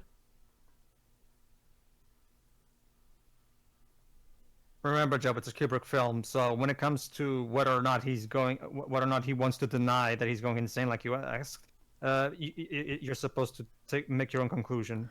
Yeah, for the most part that can work, though sometimes that method of filmmaking doesn't work at certain points. Thankfully, it doesn't ruin the movie for me, but it is, again, part of why I do feel like, well, robbing Jack of his character arc was kind of a hindrance even to the movie if you separate it from the book.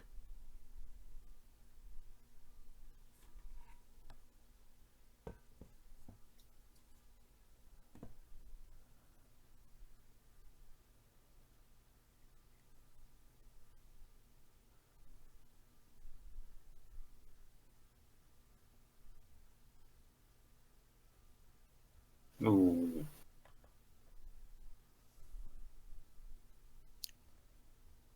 You know, you could be a normal person and get a divorce. You know, So- just Too late for that, Shira. I think he's gone full cuckoo at this point. But he was Implying such a it's nice like- person before. Oh wait, no, he That's the wasn't. thing, though. Implying he wasn't cuckoo before he came here. But that's the thing, with he's gotten worse ever since he's come here. That's the thing. Now he's gone full mental. Maybe this really is the origin story for Jack Napier. it doesn't help that he's literally isolated out here. Yep. We don't even have enough salt to melt the snow. Oh, Native American pattern. That's interesting. Also, I don't know, Dwebs, this guy's pretty salty. Well, looks like somebody's had a party here. You'll float. You'll all float. Well, considering how some people, I got it. Considering how some people might have felt about Stanley Kubrick from time to time, maybe every time he left the room, they threw a party.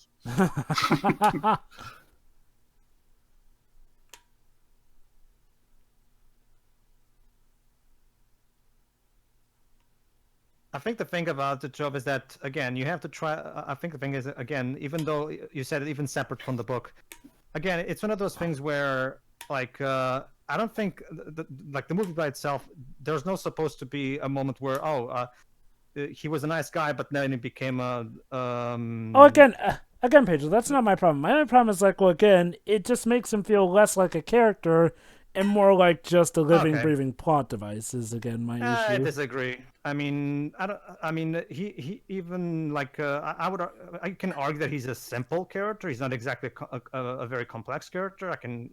But at the same time, I would argue that not having a character arc doesn't necessarily mean that the character. Oh, no, is no, just Pedro. I didn't say that he doesn't feel like a character. I says like, well, he feels less like a character and more like a plot device. Like, yeah, he Sure. technically is a character, but I fear, Doesn't Joe, feel that like also this. boils down to what you ultimately interpret of this movie, which is another, not interpret in the sense of the movie itself, but the themes and the plot. Because Yeah. one big thing that is part of the story, even in the book, is the fact that it leaves a lot of things to be interpreted in different ways. mm-hmm. As someone who's seen the movie first and only looked into the book later, I've always interpreted it as just we're just seeing a guy going insane, not necessarily from insane to not necessarily from nice to in. I'll ask you for later for one of the final shots of the movie. I actually did see the movie before I read the book. Sure. I've always interpreted Jack in the movie as a guy who, yeah, he wasn't exactly the nicest person even from the beginning, but at the same time, I never felt like that was ever meant to be the intention from the movie itself. So I just took it as just a guy who's going insane.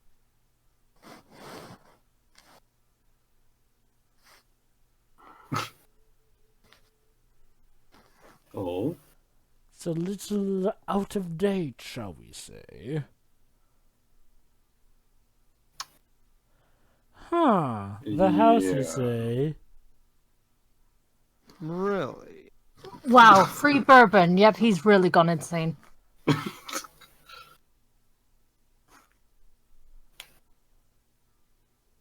Good point. So shut up. Listen, buddy, you're technically my imaginary friend, so don't bust my balls.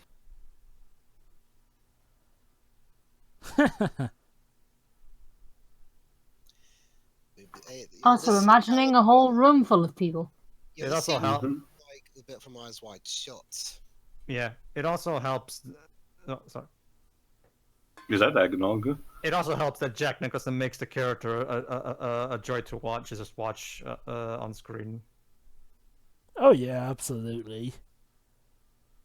Well, when isn't Jack Nicholson fun to watch? Advocate? Yeah, I mean, heck, What he is it? managed to make Anger Management a fun movie. Let me check what is this. Advocate. Oh, if you're wondering what anger management is, it's an Adam Sandler. No, flick. I'm checking the drink. Advocate. Dutch alcoholic beverage made for egg, sugar, and brandy, so it's kind of like eggnog.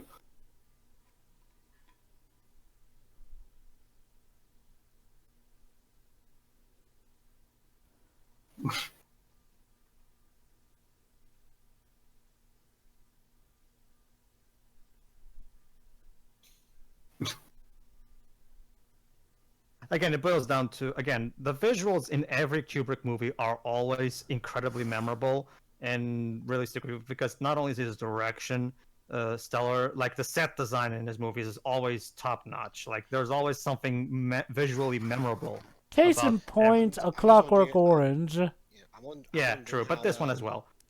I'm wondering how Mike Flanagan's gonna recreate this stuff if he chooses to do that. Well, it He's depends the on. director of Doctor Sleep. It is going to be interesting to see how they adapt it, especially considering how the ending of this film differs quite a bit from the ending of the book. Yeah, because remember, the Doctor Sleep, the movie, is meant to be an amalgamation of both this film and Stephen King's books. Hey, Shiri, what about you talked about the green from the other bathroom? What about the red in this one? That's also pretty typical for like public bathrooms, I guess. Although this isn't very public, it's a hotel bathroom, but still. Very prestigious.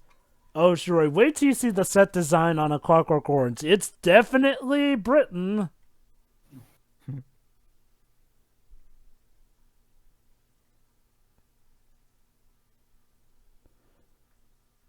Alfred?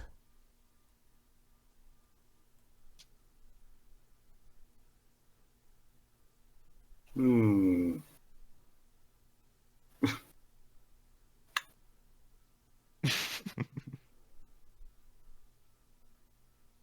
Yeah, meet Grady. Played by Philip Stone.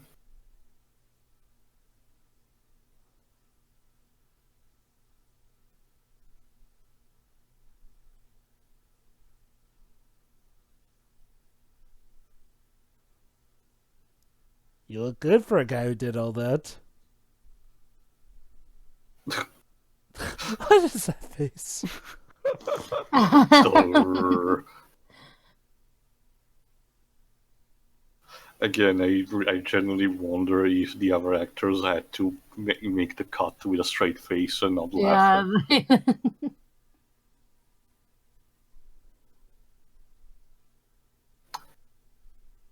Awkward. Come on, confess.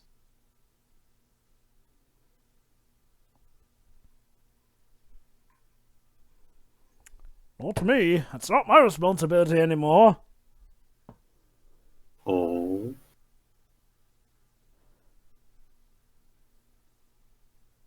I resigned 5 years ago. So yeah, it also boils down to the mystery of what exactly is going on outside of Jack going crazy. Like, Yes. what exactly happened in this shack before we even came here?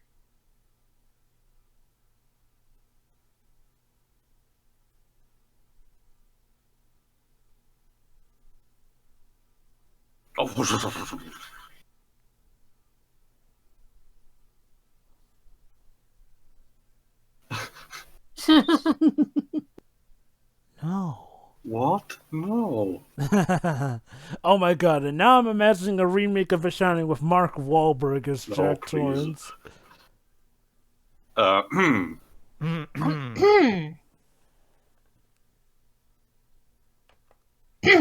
Yes, Sorry, indeed. Sorry, Jova.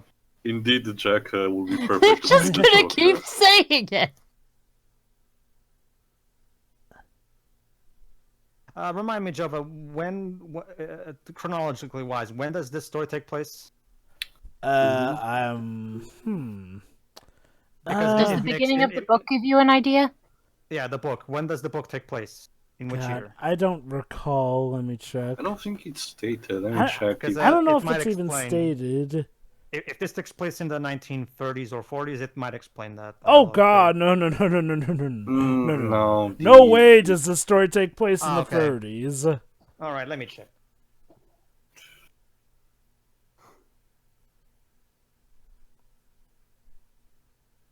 Yeah, it could even be much later because people were still saying stuff like this, Yeah.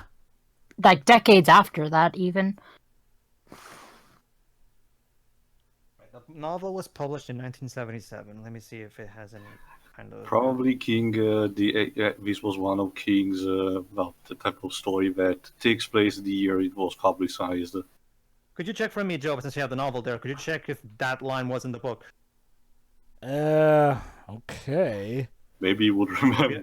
If you don't mind, that is. I'll see. Today's homework assignment: find that line of dialogue.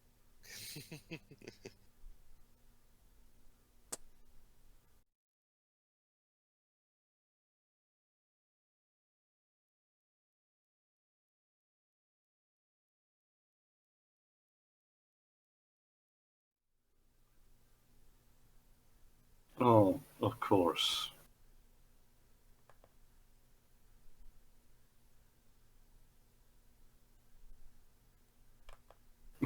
How many times did you correct her?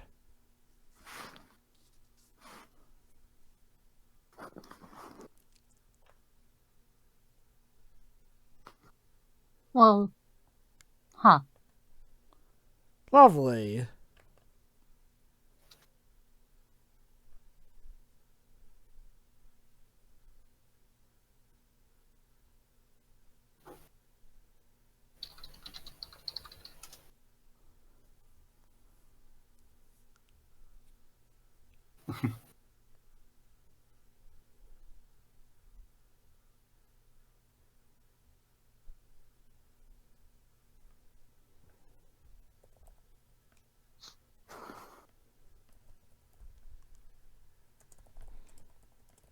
Yeah, I'm sure he'll understand.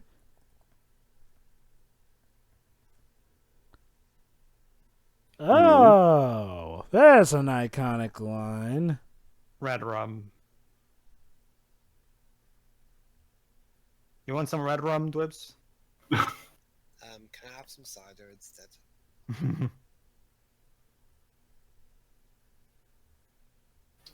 This is definitely one of the more typical horror-like things in the movie, like saying the word murder backwards. Don't This is exactly spoilers. Really, Jova? Everybody knows about red rum. Jova, Not just that, Joe, but this this kind of trope has been completely demolished by the time of Troll 2. So Jova, this film's nearly 40 years old.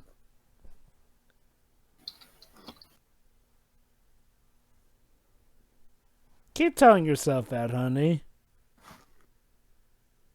okay, Pedro. The only thing I could find is that these makes this was a bit at least intentional because Grady, remember, was the caretaker of the 20s. Oh. Yeah, so it makes And I'm guessing sense. in this case, Jacko going insane, just repeating the line was oh, I do that intentionally or some shit like that. All right, that makes sense then. Yeah, because the caretaker was the one to say it first, so. Yeah. Yeah, that makes sense then. Okay.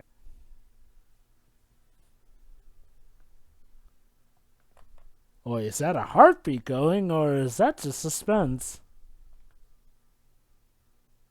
That actually does make sense now that Teo tells me. See, the thing of it is it, Shiroi? Kubrick liked being very authentic in the sense that he would like, even if it necessarily meant it was something that might make people. There's nothing wrong with authenticity for errors. Yeah. I'm just trying to explain more to the audience that might not be as I mean, besides Pedro, I'm pretty sure that the people who won't understand that won't understand that regardless. So true, I guess. I'm pretty sure most audience who are aware of it anyway. yeah, If they roll see out some. the case.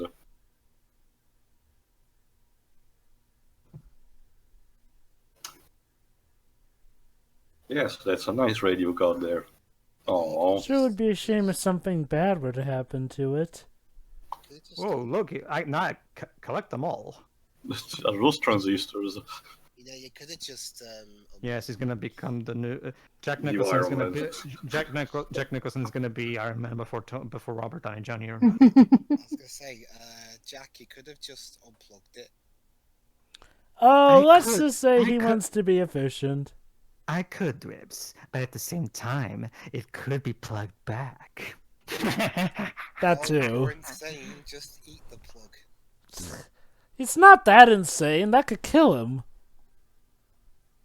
Besides Dibs, he's not Nick Nolte. 8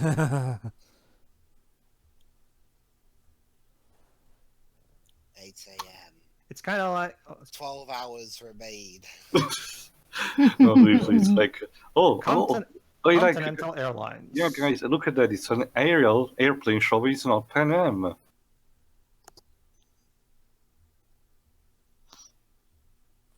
Sir, you've been staring like that for 5 hours. Yeah, so what of it? That's normally the stare a killer makes. Don't worry, I'm not the killer of this story. Of this story? So you've killed before? No, that's just nonsense. Didn't you hear what I just said? I just said that I'm not the killer. Period. Yeah.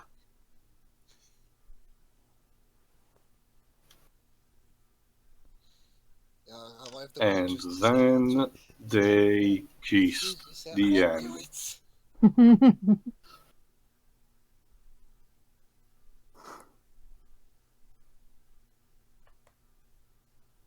Was this Stanley Kubrick writing the script? Already made the similar job before. Yes, Dibs. but yes, for the sake of really getting into the mind of his main character, Ribs, he decided to write the entire thing in a typewriter on a cabin in the woods. Or in the mountains, sorry. He's that dedicated to his craft. His family never saw him for days. Well, actually, on a more... Oh, that allows me to say it as well, because Shiroi may not be aware of this. Here's the interesting thing, Shiroi. Because Kubrick was a very strong family man. He always liked working near his house, basically. So, like, if for some reason he had to move somewhere, for some reason his family would move with him.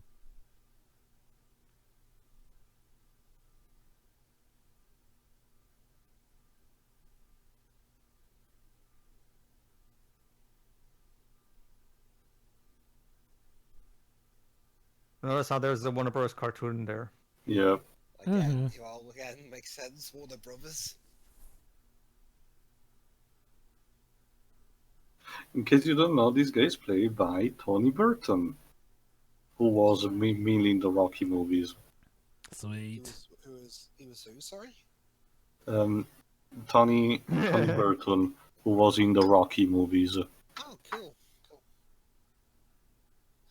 Wait, Rocky came out 4 years before. His character appearance was what Nintendo based partially the character of Doc from Punch Out. Huh. Wait, Rocky came out 4 years before this movie, so.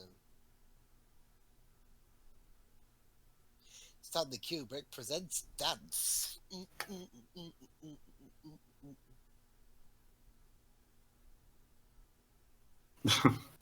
I know, I can see it, you moron. And the entirety of the United States have been ravaged by this snowstorm. Ah, Oh, just... but America gets very bad snow when they do get snow. But guys, this isn't America, it's Britain. Yes, Weaves. Is that what happened to the truck in Maximum Overdrive? I thought it blew up. The cinematic universe. Also, Winnie the Pooh plush in the background. Cute.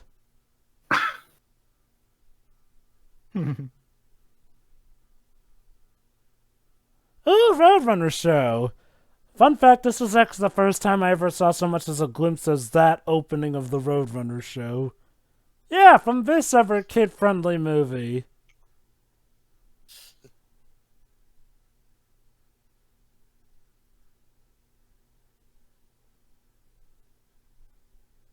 Totally.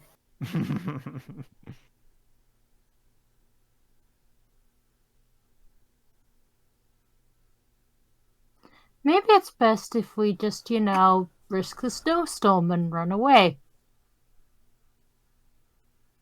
But then we'll freeze to death.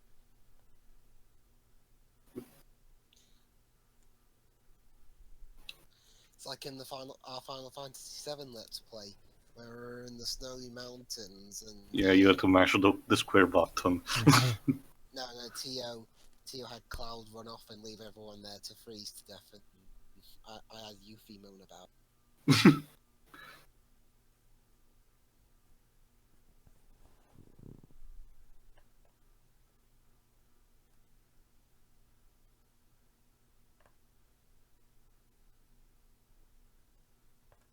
Yeah, better pay that.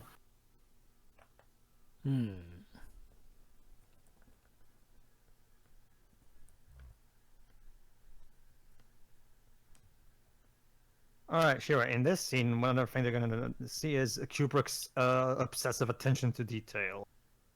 Like we haven't been seeing that this whole film. I know, but this is actually one of my personal favorite examples that I'm about to point out in a few minutes.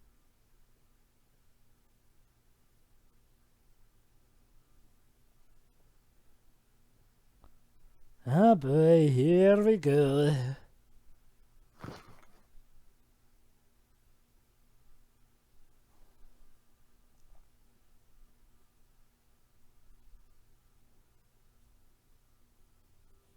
Yes, it is I, the son of a bitch. Jackass! All right, question, Shiroi. Are you familiar? Because I'm guessing it would probably be hard for you to see it in the movie itself. Hold on. Let's wait till we get to it.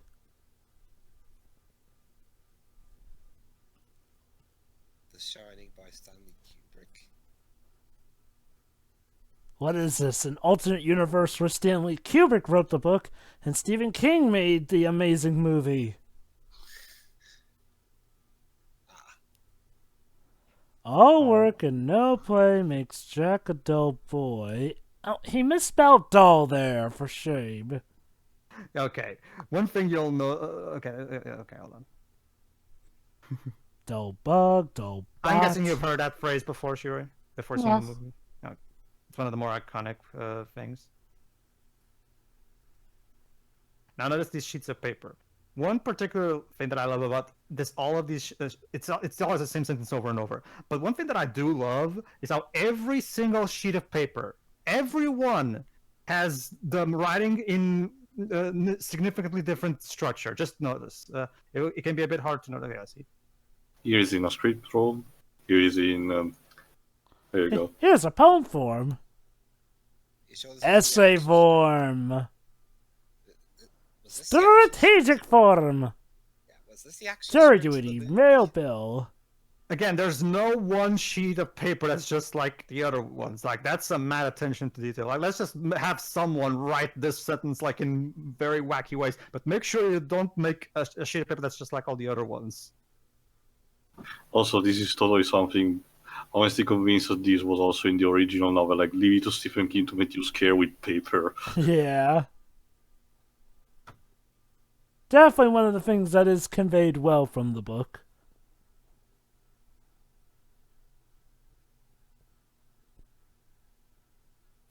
Hello.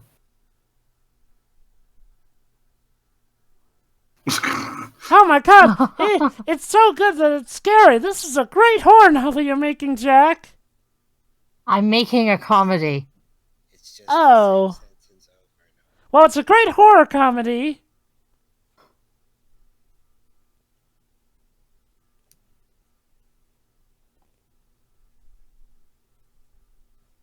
I live here?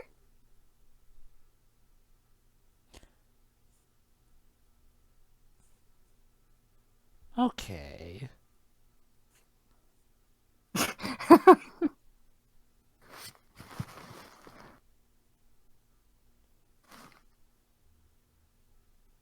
Oh, is it just me or did you hear a square chord, honey?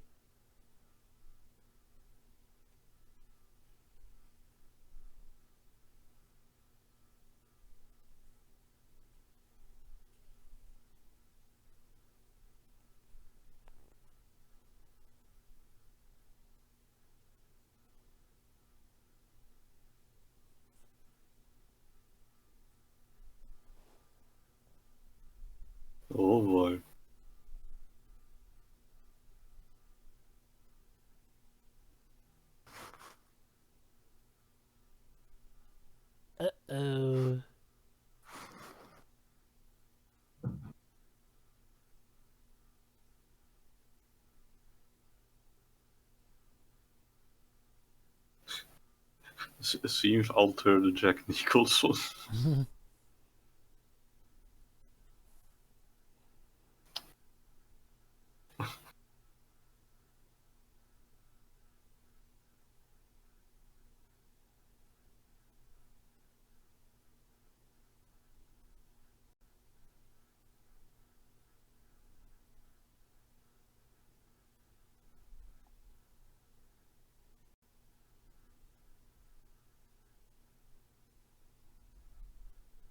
There's no maybe, woman. There is only should or not. Yeah. I mean, considering how his character's been up to this point now, who's to say he was gonna he would who was to say he wouldn't end up like this even if he wasn't at the hotel?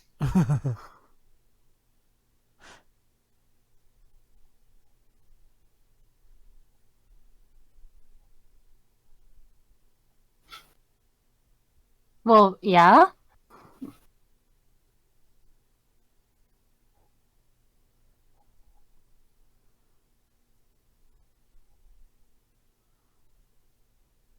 Well, I mean, you're an adult. You can take care of those yourself. Danny's a child. You can't do that.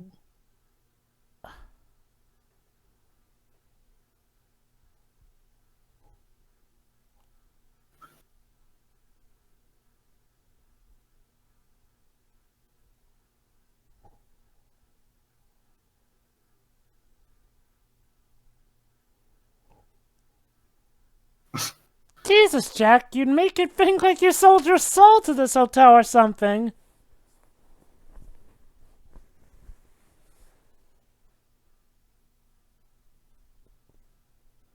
Oh, now that's just distress talking, honey.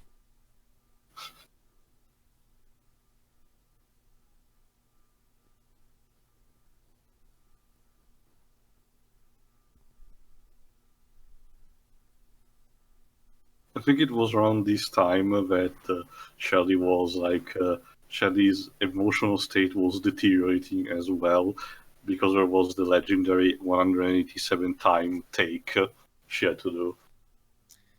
And well, Kubrick won't help. Whoop. Wait, was it this scene that No. happened? I don't No, know. no, I no, don't no, know no. That's not which the scene actor this yet. was. It's not exactly the same yet, no.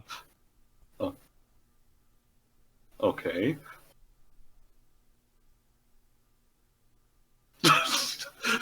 Aw, that's so much better. That's another iconic line from this movie. I'm not gonna march you. I'm just gonna bash your fucking brains in.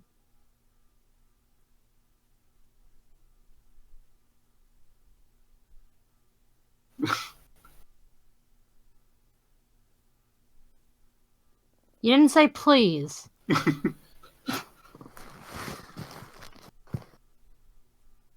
Could do not the tongue, please.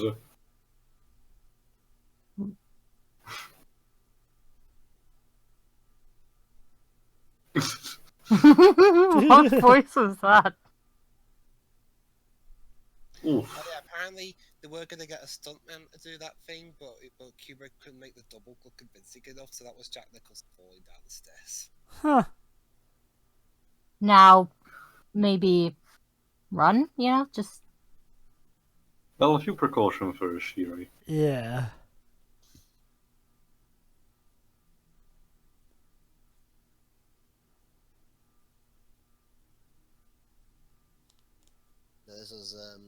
This was Jack Nicholson, still a bit asleep after doing all this. Come on, Jack, you have to film your scenes.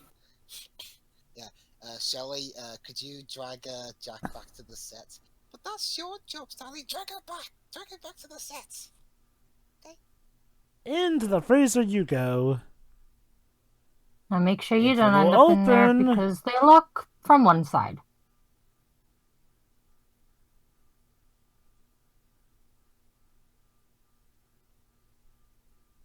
Oh. Yeah. Yeah, that would help. Sorry, I don't always think that well when my husband tries to kill me.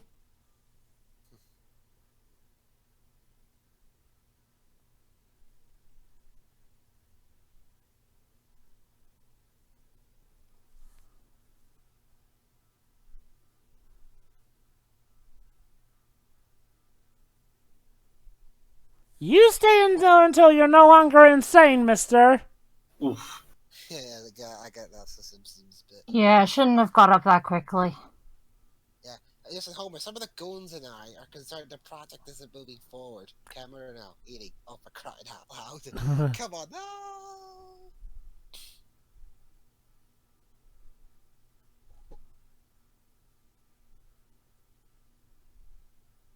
I love this shot.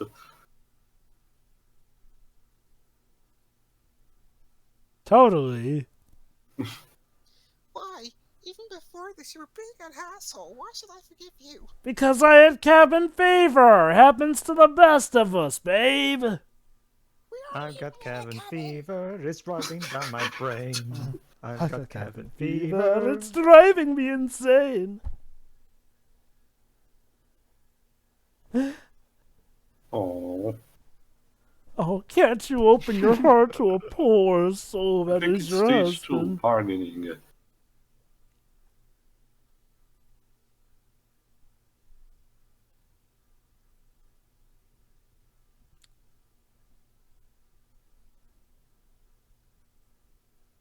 And,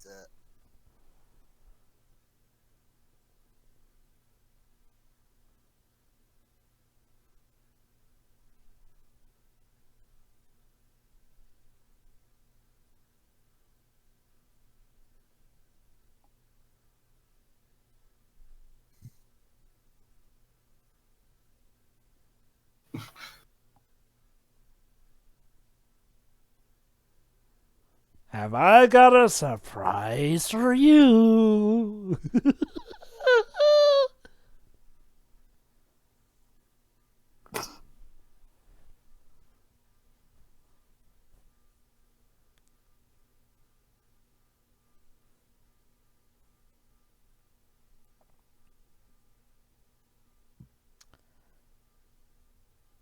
Clearly a man who was born to play the Well, you kept on the Joker. bargaining pretty quickly, didn't you? He works through grief rather magically.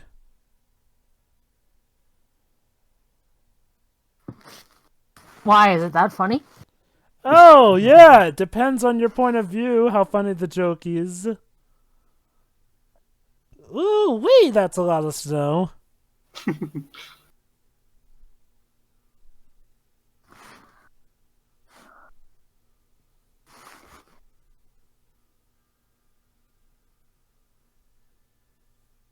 wow, snow in wintry Britain. In the news, water is wet.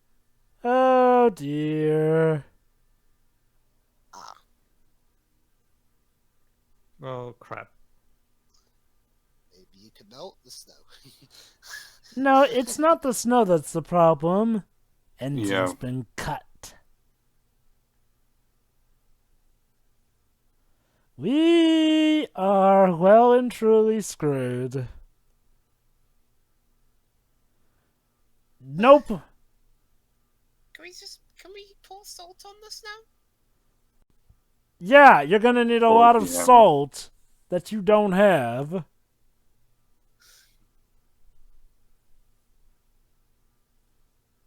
Aw, he's so cute when he's asleep. Look at all the salt there. I Yeah, think those are beans. I'm pretty sure those are potatoes. That too. Or rice? Or is it salt on the pack? Probably potatoes. Well, at least he won't be short on supplies while he's in there. Yeah, she was thoughtful when she put him in there. He got some Oreos trademark. Oh, Oh, crap. The racist bastard. The racist ghost. Racist ghost. I wonder if that was potentially Stephen King's. Like, if you haven't read any of his books, I just say that sometimes he's leaping some occasional weird shit. Like, let's just say that is something that the It adaptations from the book omits for a good reason. I'll leave it that. Oh, Heinz.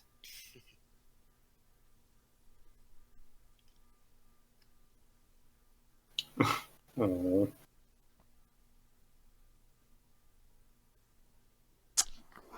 about that. Well, I'm kind of stuck in a storage cupboard. Yeah, can you get me out? No.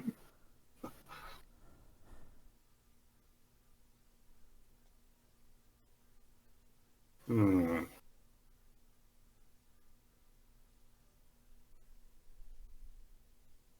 Well, gee, you're not helping very much, are you?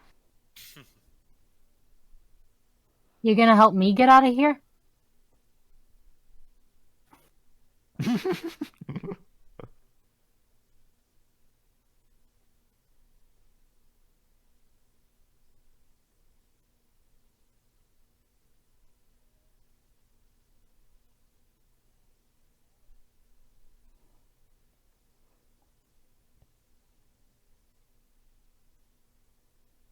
Hmm.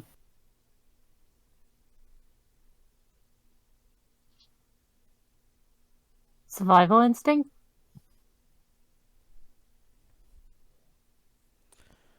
That's confidence. Well, he does have the bigger film resume.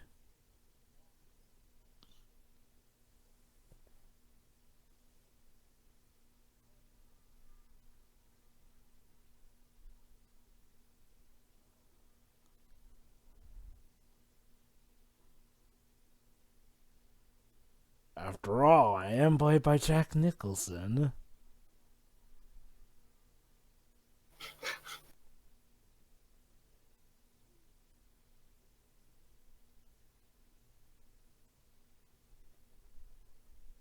Oh.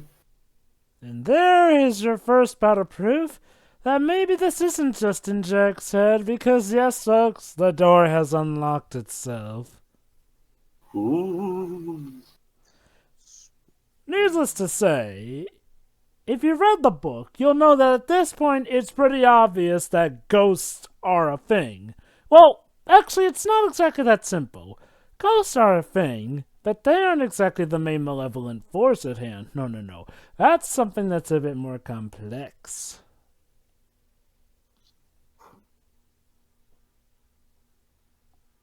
In the meantime, this guy is, like He's he wasn't traveled expecting- all the way from Miami to go and help them. Where's Jimmy Bond? Well, remember, Webbs. He's all the way back in Miami, I think. Actually, yeah. So. No. Jimmy Bond was like the guy running the hotel. Essentially, Well, he's away for the season. Yeah, that too.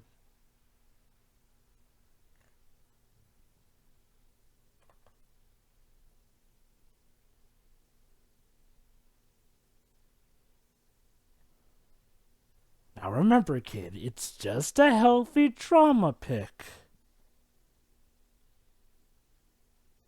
Also, kudos to the child actor for putting on a pretty chilling performance when he's being, shall we say, visited by his friend Tony. Hey, Webbs. I wonder what Stanley told the kid when he was shooting this scene. You see, it's actually a toy sword. Probably. Mr. Kubrick, are you quite sure this is a drama? Mm-hmm. Oh, it's a heavy one, too. So there's a lot of drama.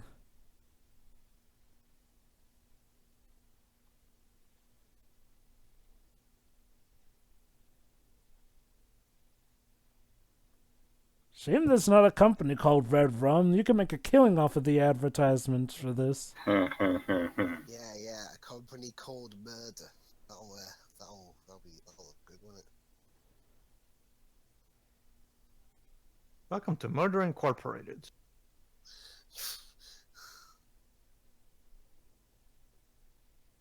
Assassins going into capitalism. Lovely. So the equivalent of Abstergo. Although isn't Abstergo run by the Templars? Exactly, so we're the opposite. Murder Incorporated is the assassin, Abstergo the Templars.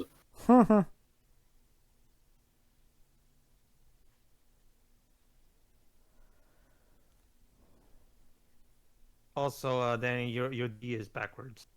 Even the R. Hey, he's a You're not- kid. you're Go not easy even on in the full him. cartoon.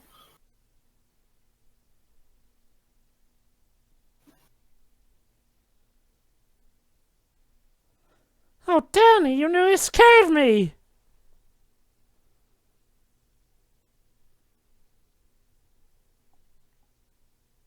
Dun, Dun dun, dun dun. dun. And here we go. Yep. Time to The ask scene, a the scene question. from that everybody knows. Yeah. I think, well, not this one in particular, but the next one. It's the next story, yeah. But yeah, but I It, also it love will the- be a door. but it's not even just that. Where, Jack's dialogue in this entire scene is gold. that was the one that I saw where where someone managed to replace Jack with Willy Wonka having the axe chopping down the door.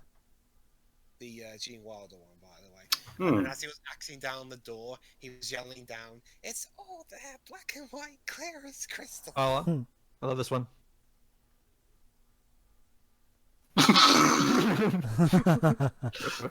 Daddy's home, fellows.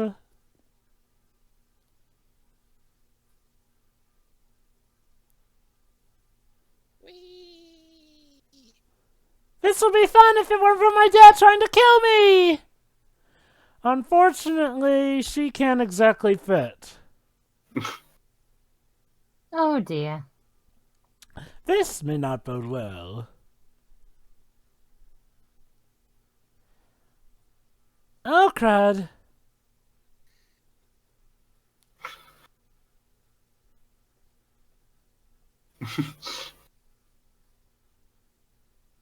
You opened it even shorter than before, though.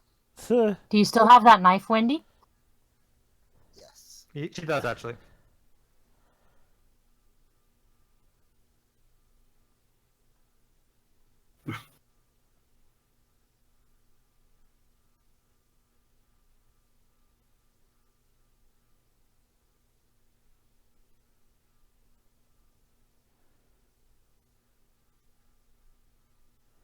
You're the man of the house now. Or the snow mountain? Hold on.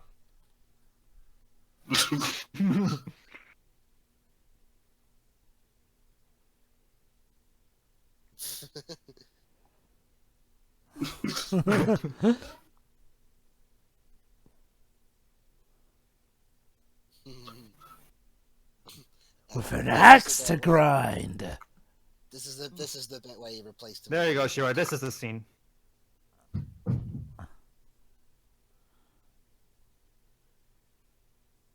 Shia Duvall screaming his screaming of desperation here, basically. Justifiable self-defense, lady. Just stab him. Oh God, please tell me it's not Stanley Kubrick on the other side of that door.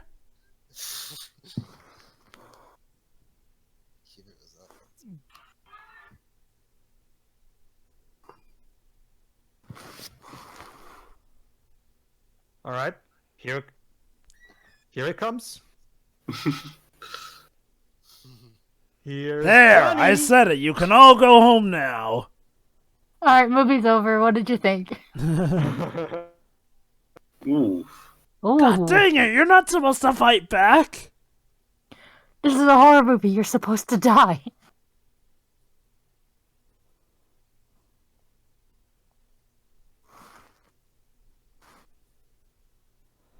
Huh. If it weren't for those few lights on, you'd think the place was abandoned. So Liz, what do you think of Stanley Kubrick's take on the story of the Three Little Pigs? That is the dark. Well, actually, it's one of the worst ones I've ever heard. There was no bloody wolf. Oh, the Well, pigs maybe actually Jack were is the good. wolf. Jack Nicholson has actually been in a werewolf movie, so technically, Yes. I guess technically it counts. Really? Wait, what was he in? There aren't even. Let me check again. I mean, there aren't even 3 little pigs. They're like 2 of them. Stanley Kubrick can't count. He took some artistic liberties with it, as he always does. Can't count. The story of the two little pigs doesn't sound like it has the same ring. How am I supposed to believe he's an artistic genius if he can't count to 3? Maybe he's who inspired Microsoft's game division. Maybe he's one of the pigs, but they went rogue. Yeah. So, let's play a little game of hide and seek now, shall we? The third little pig got fed up with his style of directing, so he quit the film. I think the movie Pedro was talking about is called Wolf, 1994. Yes, it's a 1994. Oh. Where Jack Nicholson is bitten by a wolf and slowly turns into a werewolf, basically. I think I've seen. I'm not sure if I've seen that film. Yeah, I think I have seen that film actually. So technically, Dwibs, I guess you can consider Jack here to be the wolf. Yeah. Totally. That was the one where he was a lawyer, wasn't he? That would be, but a lawyer? Wolf, I mean, yeah. I don't remember. It's been a while. Ah, goody. I saw that film recently. I'm amazed he managed to get up there all right. It took a lot of determination and some patience. All just to get killed in the end. Shh. Well, Jova, like you yourself said, considering considering who originally wrote this story. Yeah, that's the thing. He doesn't die in the book. Oh. I'm actually surprised because usually in Stephen King novels, people gonna die in the end. Oh, don't worry, Sheree. Someone does die still in the book. Misery was from Stephen King, wasn't it? Yes. Yes. Yeah, Yes. So someone died there. Yeah. Well, yeah. I know the Children of the Corn book was quite different.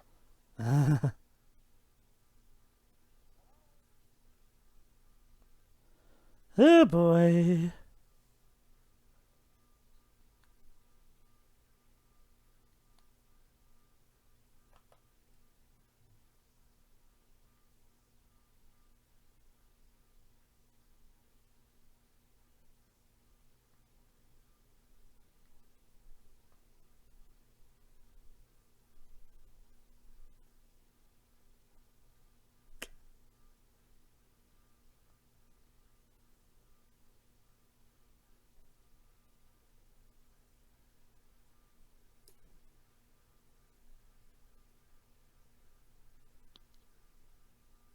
Hmm.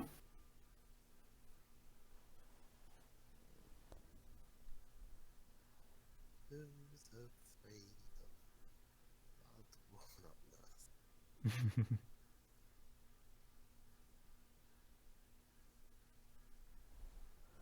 And there you go. He's dead. Yeah. Now this is the scene. Basically, Stanley Kubrick really wanted this scene to go just right. So this scene went for so gosh day long that the actor, Scatman, literally yelled out, "What the hell do you want from me?" From how many times this take was done. Did Kubrick reply to him? I don't recall. It reminds me of how the Neil Druckmann wanted to get. Oh god, Troy Baker. Yeah, it reminds me of how Neil Druckmann wanted the scene of Last of Us to be just right, and it got to a point. It got to a point where they thought they had it, but then Druckmann turns out wanted to shoot again, and Troy's like, "Dude, don't do this to me." Like he didn't even tell him what scene it was. He just let him guess.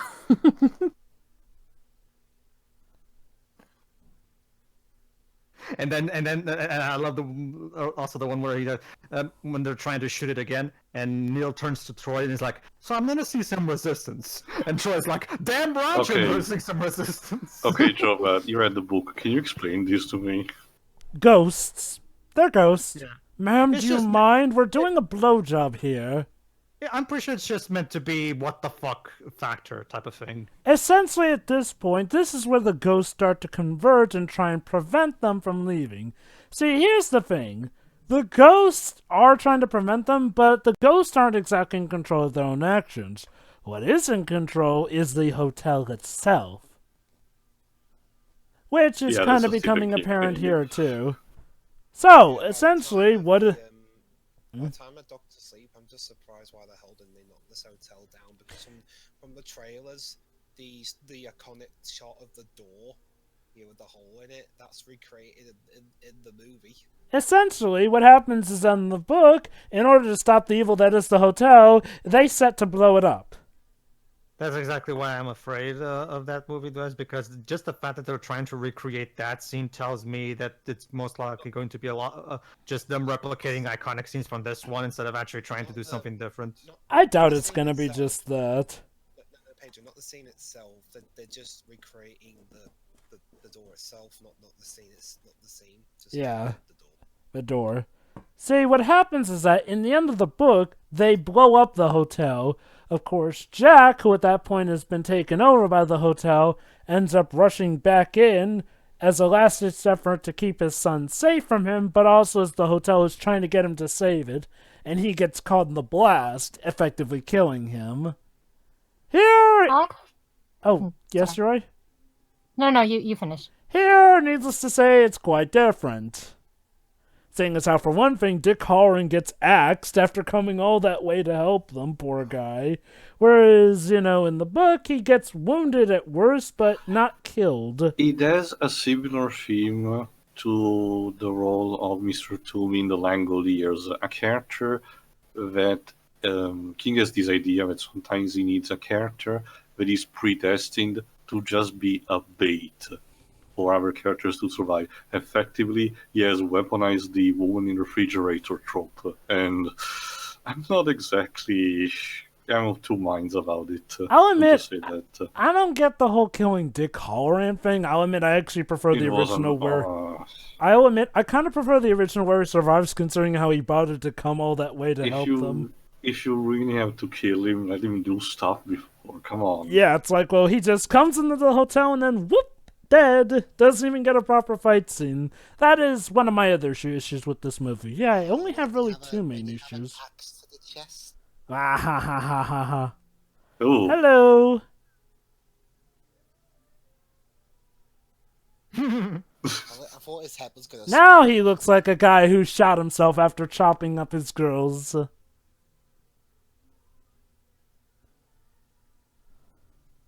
But yeah, since it's here again, I'll go back to what I was trying to say.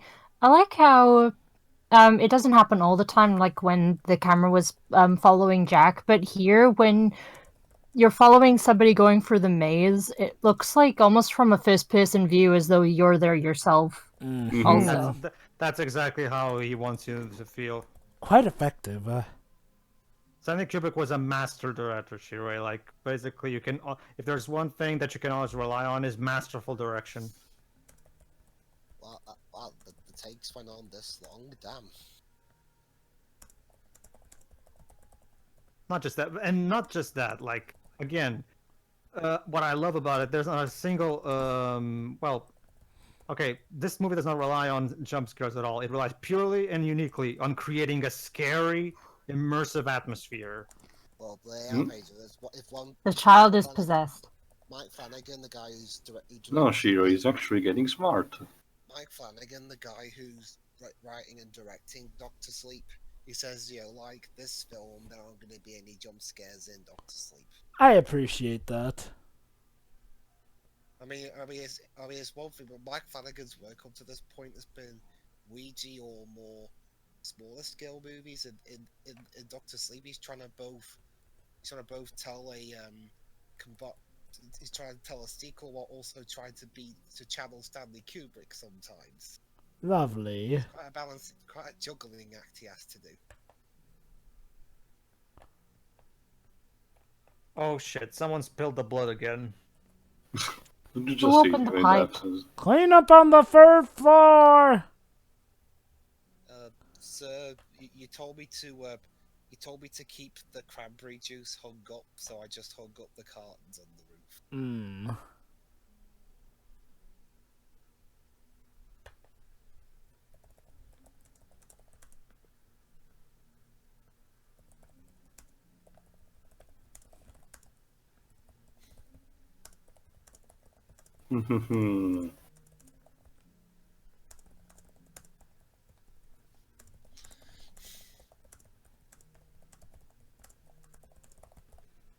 Where to now? This has been a lovely stay at this hotel, I must say. Isn't it a nice father-son bonding time out in the maze?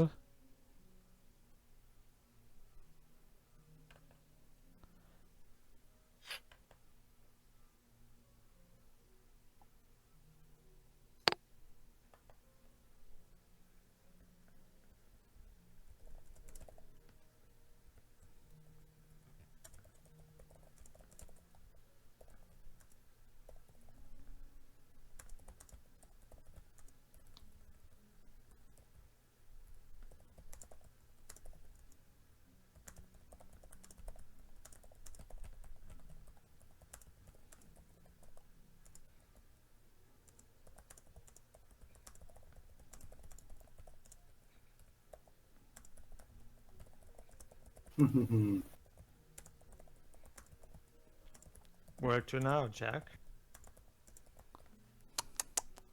You lost? Scared? Were you doing the first Edge song, Joe? I don't know what that is supposed to be, so... Basically, Edge the wrestler had a theme song with quote-unquote lyrics that are almost exactly the ones you were saying. Hmm.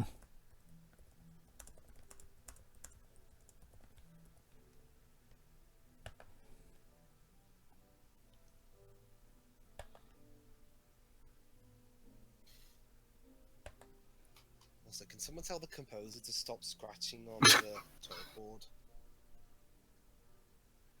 You made it for the maze, Danny! Mommy is so proud of you! And we've even got a Now ride... run. And we've even got a ride out of here thanks to... Oh yeah! About your friend. I don't know if you already know, but he's, fallen and he can't get up, sweetie. I can imagine. How did Stanley Kubrick explain that one to him? Like, I'm not sure what was happening. Was he seeing that? Probably, but did he also feel that? Feel what? Sorry? The child, when that guy was axed. Oh, I'm guessing. Because he not. saw it, but did he feel it? Considering Yes. that scream. And in universe here, yes, because of the Oh, empathy thing. Yeah, So in universe, long, yes, sucker! because of the telepathic link, yes. I thought you were talking about the actor. No, but like in universe. That the main reason why they all I'm show talking shots about of like from the child, the connection from the child to that guy is what I mean. Like, did Danny feel that? Is what I was asking. Yeah. most likely, yes. Jack, what are you doing? The wolf? You know, I'm surprised you didn't think to start axing through these hedges. About And that. next is not too good for it. And funnily enough, in the book, it's implied that the maze may be a little impervious to that. No cheating. So it's like the one in Harry Potter. Not to mention, even if it wasn't, even taking away what the book states, he's not exactly right in the head right now. So I think at this point he's just wandering aimlessly. Yeah, it feels like he's about to have a heart attack. Funny you should mention that.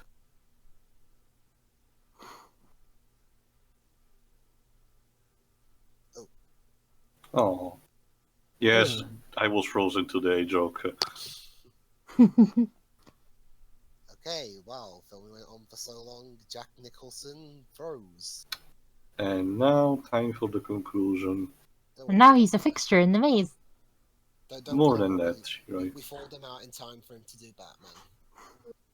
It's funny, really, because, I do wonder how they're going to follow up with the sequel, seeing as how, like, in the sequel, with the That's thing hotel... that- Apparently, Flanagan said it was meant to be combining both the books, The Shining and Doctor Sleep the book, with the Kubrick stuff. Yeah, that should be interesting. I wonder, though, because, in Doctor Sleep, because the hotel was blown up, it's more so held around the ruins, if I recall And correctly. there we go. 1921. Part of the As ship, mentioned part before, of the crew. as mentioned before, the caretaker has always been there. Makes you wonder if they've all been the caretaker at some point.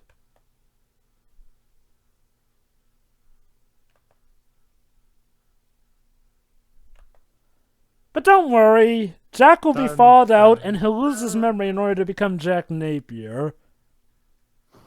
Just give it about 9 years. Yeah. We have the technology. But they will spend money this time. Overlook Yes. Hotel. July 4th, 1921. What does it mean, you may wonder? Well, it means that when you die on the hotel You grounds... become part of it. Yep. I do... Yeah. Is there anything after this bit? No. No. Sorry, Dwebs, but Shelley Duvall will not be joining the Avengers. Who knows? Or Maybe no, they'll tie she's it not all gonna into. be in the Black Tower. Oh, I was Nick about to Fury- say. Nick Fury goes to his corpse and is like, "Hey, if you want to join the Avengers, you shouldn't turn insane. Now look at you." Although, as the MCU has shown, there's a way to bring certain people back to life. Anyway, final thoughts. Hang on, what if by the time that Doctor Sleep comes out, his corpse will still be there?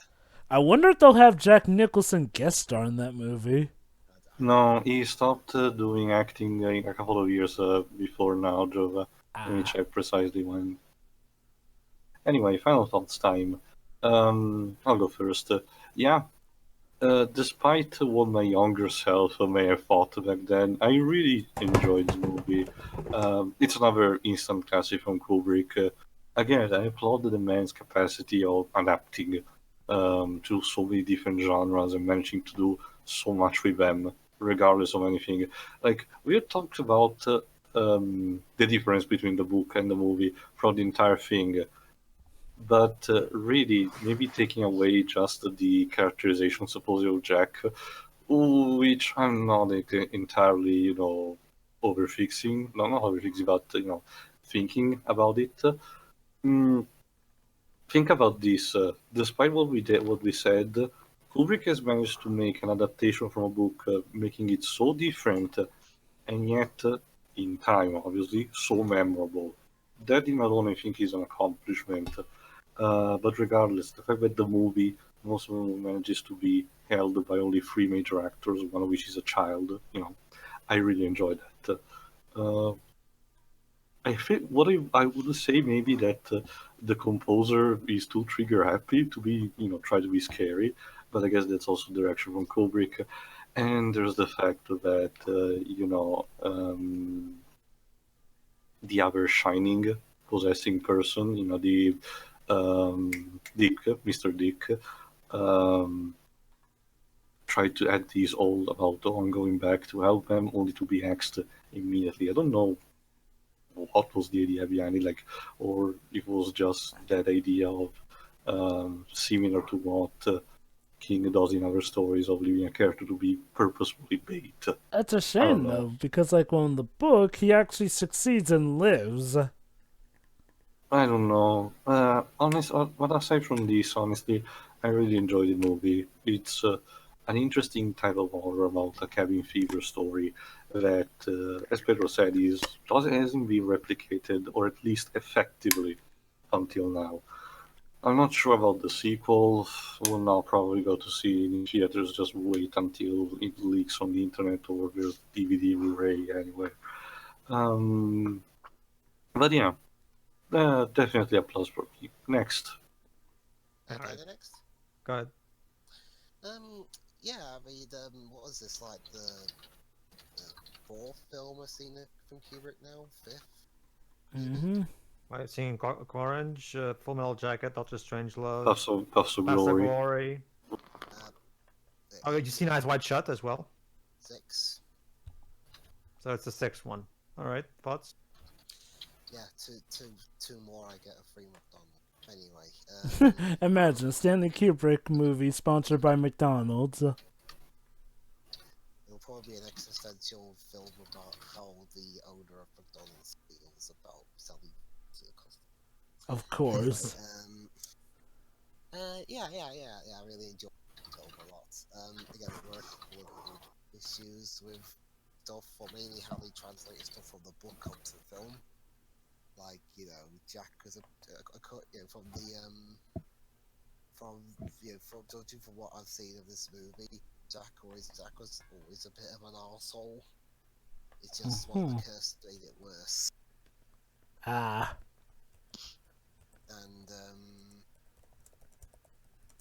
And yeah, I enjoyed the music. Well, as much of the music you could enjoy with this. Yeah, Jack Nicholson's a lot of fun to watch again for being really creepy. The kid was actually very good as well. Mm-hmm. Shelley Duvall. Well, it's rather difficult to judge because apparently she has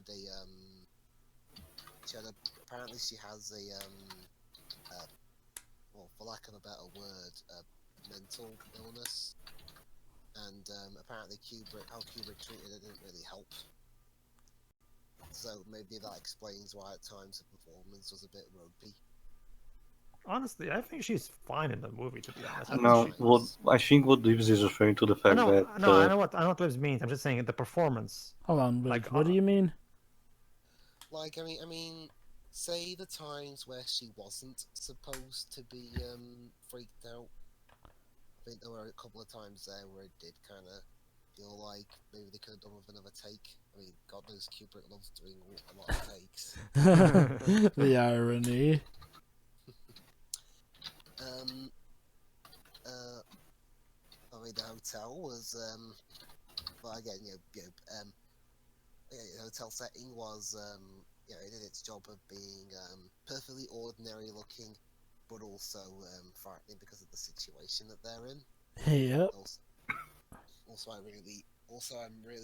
always enjoy when a big well-known film is shot in this country, because there's only really, I mean, a lot of American-made films have been filmed in Britain for a while. It's only recently we're really starting to see the benefits.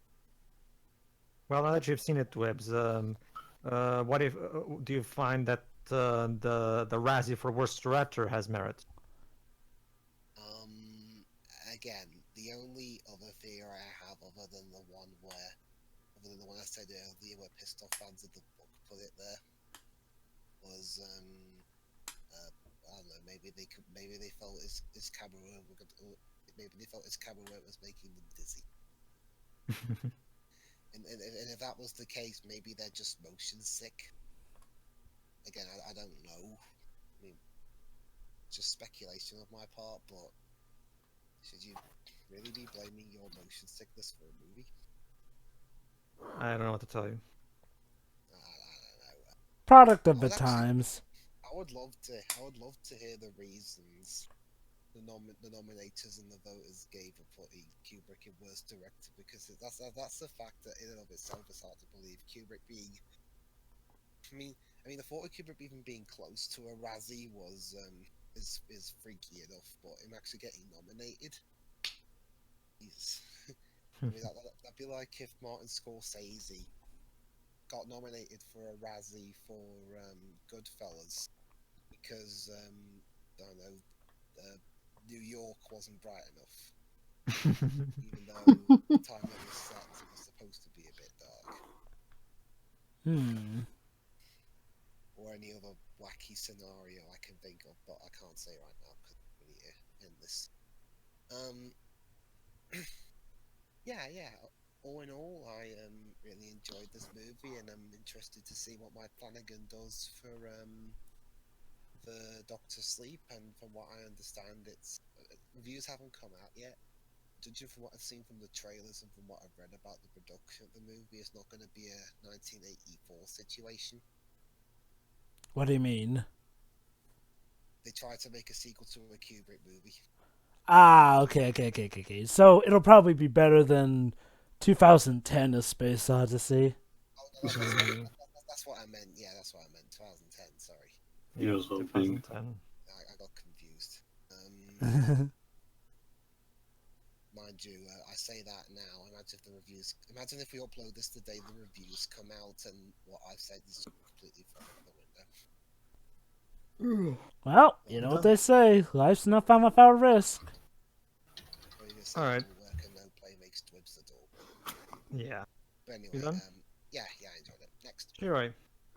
I really liked it, actually. And despite being quite quiet for a lot of it, it didn't feel like it dragged on at any point, honestly. I'd be interested in the reason, too, because honestly, I don't think it deserved the nomination for that Razzie Award, honestly. I wouldn't even begin to understand where that nomination comes from, to be honest.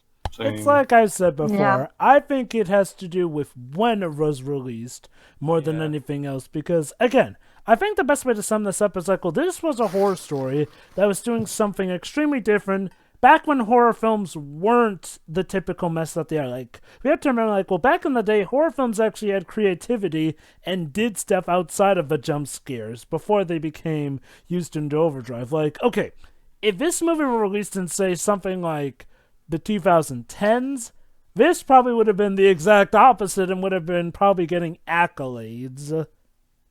Well, I like one of you said it, like a decade later, and this movie is applauded essentially. It is. Yeah, It's regarded pretty nowadays much. as a horror, as a classic of the horror genre, a true. Which is why a I true was horror masterpiece. surprised. And I definitely see it as that, because I was surprised when you guys mentioned at the beginning that this movie was not that well received. And honestly, looking at it, I guess people just didn't get the decisions that were made. There was definitely nothing like it around the time, is for sure. It's unorthodox, yes. It is. No, go ahead, Pedro. That's the thing, Shiroi. The thing, and you'll see for yourself when I show you something like Horror, or maybe even 2001 one day. Stanley Kubrick was a filmmaker who really went out of his way to just do his own thing. He didn't bow to conventions. He just thought what he thought would be an exciting thing to do. And my theory is that for this movie, he wanted to do something similar to what he did with 2001, was take a genre and basically do something completely different with it. So do something that the genre hasn't been much like 2001, because 2001 before sci-fi genre before 2001 was radically different, and so that's Stanley Kubrick was very unorthodox. So a lot of his movies only receive their proper recognition 10 years later, 20 years later, because it just boils down to that. Nowadays, most of his movies are regarded as masterpieces, unlike when the time they were received. And a lot of times the critics and the specialists always said the same thing. It was just too early. It was ahead of its time and all that stuff. Found the reason. The man behind the Razzies. Oh, go ahead and dictate it to us then. Yeah, just real quick. The co-creator of the Razzies, a man by the name of John J.B. Wilson, said that years after the fact, he said he stood by his decision, and instead of The Shining. Try not to laugh until I finish the sentence. All right. There was almost no tension in that film. Stanley Kubrick, he chickened out. He needed to be closer to what the book was. If you have zero respect for the source material, go do something else. No tension. Well, you didn't watch the movie, did you? Don't get me wrong. They are Pedro. The Shining apparently has no tension.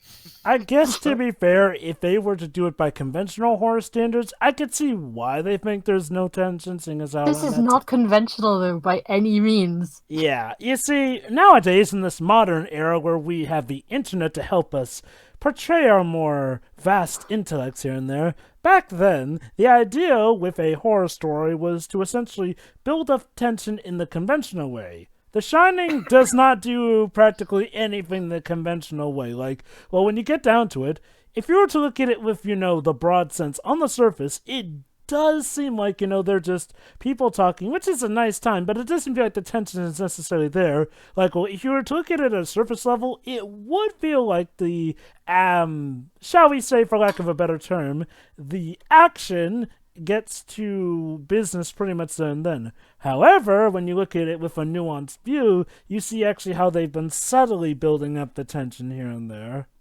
Yeah. Mhm. Don't get me wrong.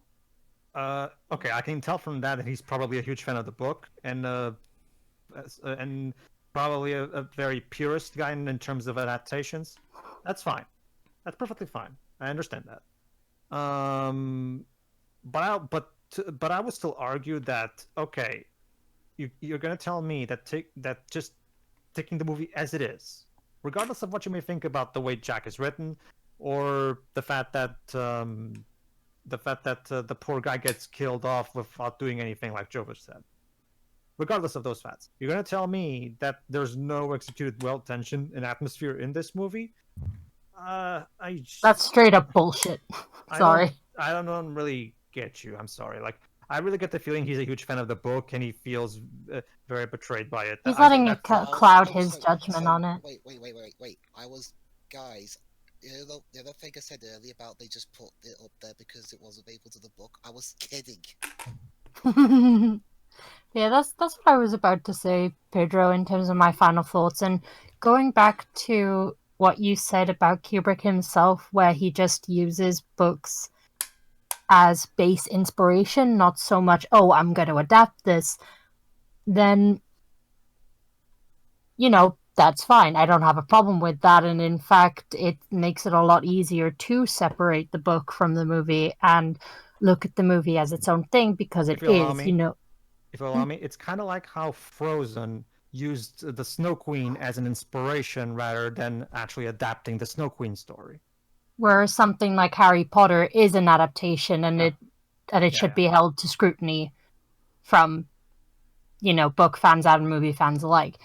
But yeah, in this instance, it's something you can easily let slide, since that, going by what you're saying, that's how Kubrick works in terms of adapting other material. So yeah, Except that's for Clockwork Orange. Clockwork Orange is actually his one adaptation that actually remains relatively close to the book, outside of one particular thing, but I'll explain it to you when I show you that thing. Sure.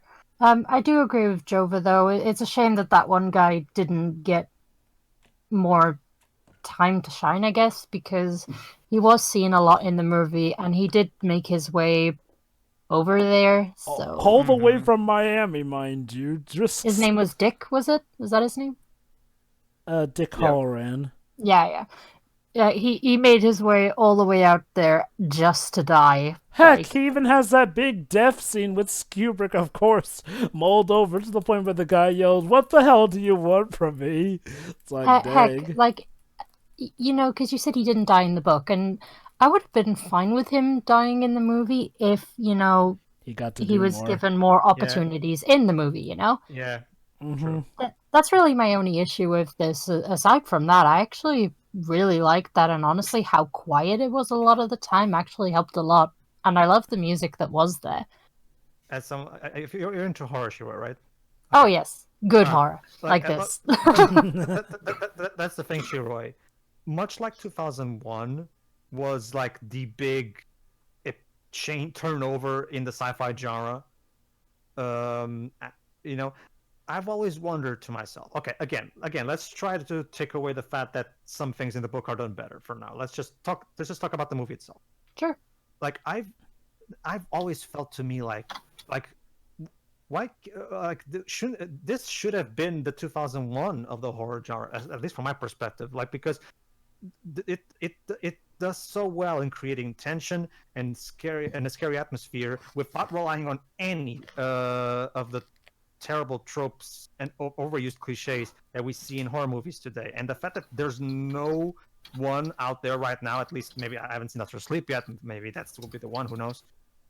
But for the most part, there's no horror directors actually, learning from this thing. This should be the blueprint for how to make a great horror film nowadays. Sorry. I think I can see why it's not, though, because like I said before, at the time when this film was being released, horror films weren't in the downward slump that they were. Like, we were getting, like, in the 80s, we were getting stuff like the Nightmare on Elm Street movies, we were getting the Terminator flick, we got Jaws. Like, horror films were still on the up and up. It's like I said, it's like, well, it does feel like, well, again, this movie is definitely great, but to a lot of people at the time, it may have felt like they were trying to fix what wasn't broken at the time. Because at the time, horror films hadn't fallen into this jump scare rotten slump that they're in these days. I completely agree with you there, Jova, but I'm talking about specifically today. The fact that no horror director... 30 years. The fact that in 30 years, there's still no one out there trying to genuinely, carry Kubrick's torch, this movie's torch. Well, I guess that's what Dr. Sleep is doing. I guess, hopefully. Well, from what When they told us... I didn't even know a sequel was a thing. It's coming out this November. Oh. All right. Go ahead and finish your final thoughts, Shira. Sorry. No, it's fine. But, yeah, that's the problem with horror movies these days. They're all much of muchness, really. Mm-hmm. But yeah, honestly, despite the fact that this movie has been memed and parodied to high heaven and still continues to be, I could still take it seriously watching it as it is. So the next, And it was. so the next big test will be to see if you can take Downfall seriously. Because that movie's been mean probably even more. Well, to be fair, That- it's just that one scene, so... Yeah, also that But might it's be like a the bit big difficult crucial one. because that movie is entirely subtitled. We'll see. Well, it's a German movie. Yeah. Yeah, but I mean, in terms of me watching it for a commentary, Oh, come right. on. Sure. But yeah. But no, I really enjoyed this, and that's me done for that. Goody. Okay. Yes. Joe? I guess I'll Yeah, go Joe, next. Go ahead, Joe. Yeah, I actually really enjoy this movie still. I remember the first time I saw it as a kid, it scared the crap out of me. Holy cow. Fun fact, actually, back when I first saw it, it was back when full movies were being shown on YouTube, so yeah. I sort of ended up seeing it late, at night, on the computer. Big mistake. And yeah, I'd say now seeing it as an adult, it holds up well. Hey, it's also what got me introduced to the Roadrunner show, go figure. Anyway, though, yeah, the movie itself is very good. Now, I'll get there's only 2 negatives I do have about it, and that's even considering it itself as a movie. One of them is Jack Torrance. Like I said before, now, Jack Nicholson definitely carries that performance well, and he definitely plays off as a great antagonist. However, I do feel like he doesn't have as much character here as he could. Like, well, he feels like just a guy who goes insane. Like, it's not even really a complex character, it's just that. And, well, if you actually just study the lore, you figure out he kind of just becomes a prop of said hotel. But it's kind of hard to believe that. Now, granted, you could say that that adds to the deepness of whether or not it's more him than the hotel, even though we kind of figure out it pretty much is the hotel by the end, but I digress. But yeah, there's that. Again, maybe it's because the book handled it so much better, but like I said, even looking at it now on its own as a film, I feel like they could have done Jack better to show more of his own downfall of sorts. And the second thing I don't really care for is how the movie handles Dick Halloran, which, yeah, again, it's one of the times when Stephen King actually didn't kill off a black character in his book, but here he is, dead as a doornail in this movie. And it's such a shame, too. Like, we establish a good character for him, we spend all that time with him, and then he kind of just doesn't do anything. Kind of weak. Like, well, I really do wonder what was the mentality behind that, because, like, well, it does feel a bit like a waste of time. Now, granted, he does bring the snowmobile, but other than that, it kind of makes it feel like we just wasted our time seeing him make his way up there. Wasn't a part of the ending of the book that the bushes start to move, but they couldn't do that because the technology wasn't there when they tried to do it in the mini-series. It looked horrible. Ah, yeah. Mm-hmm. That's part of what makes the maze so tricky, too. Honestly, I prefer the maze to just be a normal maze and have the tension come from what's actually going on with the characters rather than having moving bushes. If you ask. Anyway, though, Go ahead, carry on. But yeah, those 2 negatives aside, man, this movie still holds up well. Again, it does one thing I really wish horror movies would do more so, and not rely on jump scares. Like, jump scares can be scary, yes, but a lot of times they're just loud noises, and as me, a person who can hear rather well, I don't really care for those sudden uptakes and loud noises. They just kind of hurt my ears and startle me more so, unless they're well earned. Like, I will say this, the closest this movie comes to a jump scare is automatically going right to that picture of Jack's freezing corpse. But other than that, it's actually not the jump scare I remember it to be even. No scare cord or anything, just boom, he's frozen. Dead. But yeah, it's such a... it does such a good job building up the moods here and there. Scenes that feel like they go on for a while eventually do pay off rather well. I applaud the movie for that. Yeah, Shelley Duvall's mental trauma definitely was showing here. For some scenes it's a bit shaky, but it does ironically end up helping the scenes where she's supposed to be scared the crap out. Like, Jesus, it is quite authentic. Danny, Danny Lloyd is definitely one of the best child actors I've ever seen. I mean, and let me remind you, he didn't even know that this was a horror film, yet he does some of these scenes rather effectively, even under that circumstance. It's a combination of him and Kubrick working well together. And of course, the man himself, Jack Nicholson. He practically carries this movie on his back. What his character may lack in, well, character, he makes up for in presence, terror, and admittedly a good laugh here and there, which I wonder if that was intentional or not, but it still works, so I won't complain. So, that was The Shining, a classic horror tale film, and here is hoping that, like other Stephen King adaptations of this time and age, it can possibly have a good sequel too. Like, that's one thing I've noticed in the renaissance of Stephen King adaptations. They've also been good horror films that don't rely solely on their jump scares. Sure, they may have jump scares, but they don't rely on them like a lot of horror films do. Well, from what I heard, Jonah, It Chapter 2 is a bit inferior to its predecessor. It's what now? It's not as great as its predecessor. I guess I'll have to wait and see about that. But yeah. Oh, sorry. Oh, yes, Yuri? No, just gonna say, for the record, I'm not against jump scares as a source of, scares. But it's just the fact that a lot of modern horror movies tend to rely solely on them and nothing else. Yeah, I get what you mean. So yeah, this was a great movie, and I look forward to the sequel, Doctor Sleep, seeing as how it makes for a good book. Okay. Okay. Speaking as a Kubrick fan who's watched all of his films, this is definitely on the on the lower side of the list. Like, really? Well, Joe, but that's the thing with Stanley Kubrick. I mean, if you ask, when it's something like Clockwork Orange is far above this movie to me, because Clockwork Orange, first of all, it doesn't have the characterization problems, True, like you mentioned, and is far more complex, even more unorthodox, and just overall a completely unforgettable film that makes you think. Despite all, and so this movie is definitely, again, like I've described at the beginning of this commentary, this was Kubrick at his this was Kubrick at his most conventional. Yes, Shira, believe it or not, this is him at his most conventional. Really? That should tell you how unconventional of a filmmaker he was.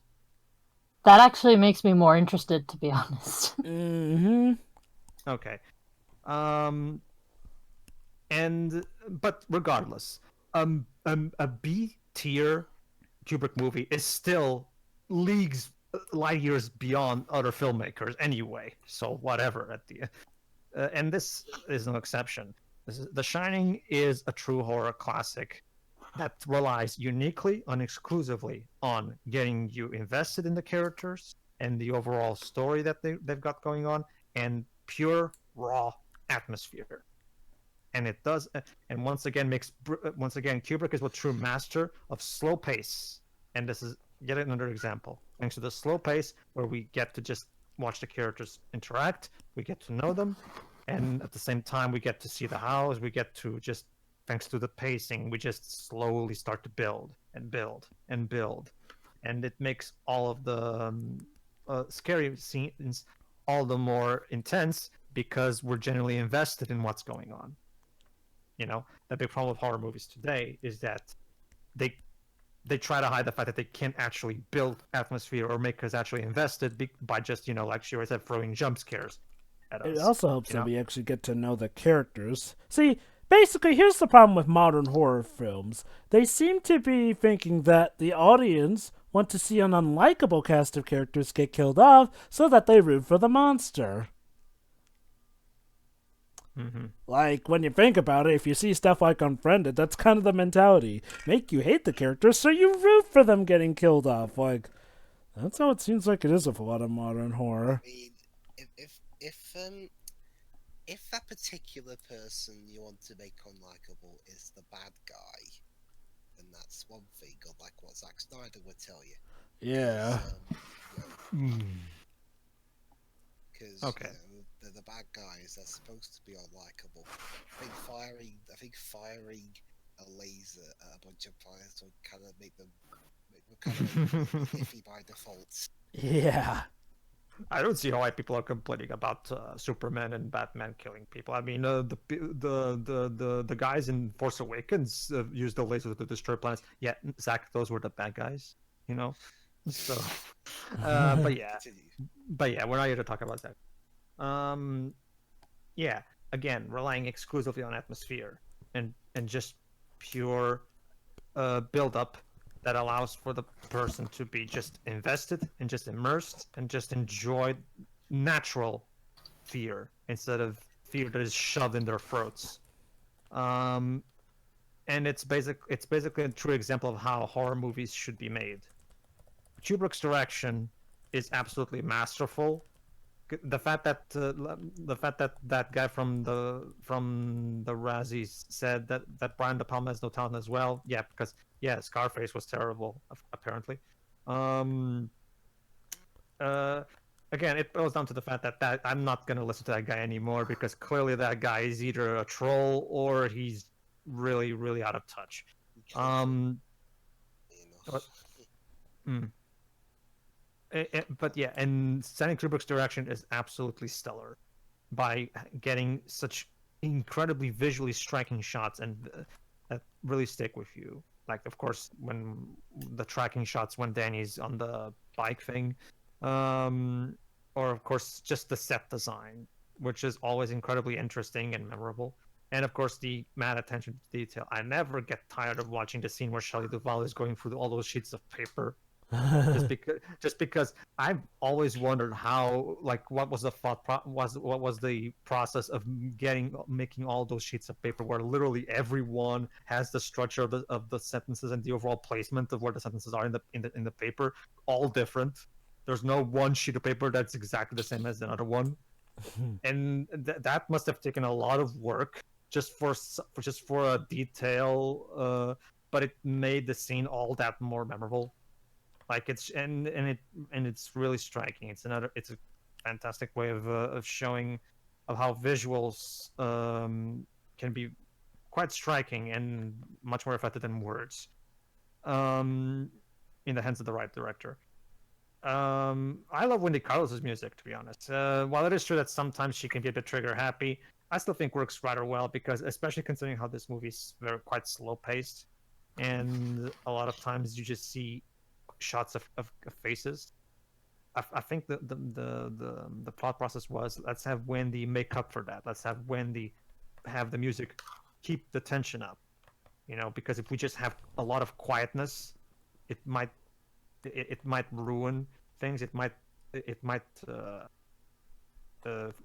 be a bit boring to some people. So let's just try to make it so that the music is making up for the lack of dialogue and the fact that we're just watching people walk around, So I feel like it's a very conscious choice. Probably, I don't have evidence, but I get the feeling that's probably the reason. Aside from that, no, The Shining is a true horror classic. It's been parodied, it's been referenced, and there's a good reason for that. When a movie reaches a point where people already know how certain scenes go without watching the movie, that should tell you how much influence a movie has had in pop culture. And very few movies can have that. Very few movies. And that, to me, is a testament of its greatness. I mean, you don't have to see The Shining to know so many iconic lines from this thing, because they've just been mentioned various times. And that the fact that people to this day quote this movie is a true testament to its greatness, because unforgettable movies don't get quoted. Memorable movies do, and this is a true example of it. So yeah, that was The Shining. So I have to say, it's not my favorite Jack Nicholson performance. That will forever be reserved for Batman 1989. But you know what? I'm sorry, Pedro. This has been a complete disaster for us. I wanted to stay quiet in the hotel. Instead, we got a person with an axe. So, Dweebs, you're in charge next. I don't care if it's a bank or even a goddamn castle. I want you to find for us the safest place on Earth. Think you can do that? Basically, Dwibs, we've been to Zombilenium, a zombie theme park. We've been to Elm Street, where it's been havoc and chaos. We went to freaking Raccoon City, chased by a giant rocket-wielding zombie man. We've been to... yeah... oh god, yeah, well, we went to that Oakenhaven town and got chased by a witch's ghost, and now we've been to this hotel with all these axe-wielding hijinks galore. So tell us, It's what's... up to you to find us somewhere safe. Alright, well, good news and bad news, guys. The good news is I bought myself a shiny, flashy new broomstick that I'll use to go to the next destination. Wait a minute. Oh god, Uh-oh. the bad news. Well, since you guys left me behind before we started this, I'm gonna leave you behind here. Bye! Damn it. Well, don't worry. I left a tracker on him. We'll We'll see figure out if we where catch he's up. going in the next part, folks. Oh, See ya. guys, The next by the- part? Oh, Well, guys, of our by the Halloween way, marathon. guys, by the way, I broke all your cars and disabled your phones. Oh great, you're going on Jack Well, I can't Torrance drive on anyway. it. Public transport all the way. Please, Pedro, don't go insane. Now we're stuck here. Don't worry, guys. I have a way we can follow him. Also, why'd you assume it's Pedro that's gonna do it? Because he picked the movie. But anyway, see you for the actual day of Halloween. Yeah, see you then.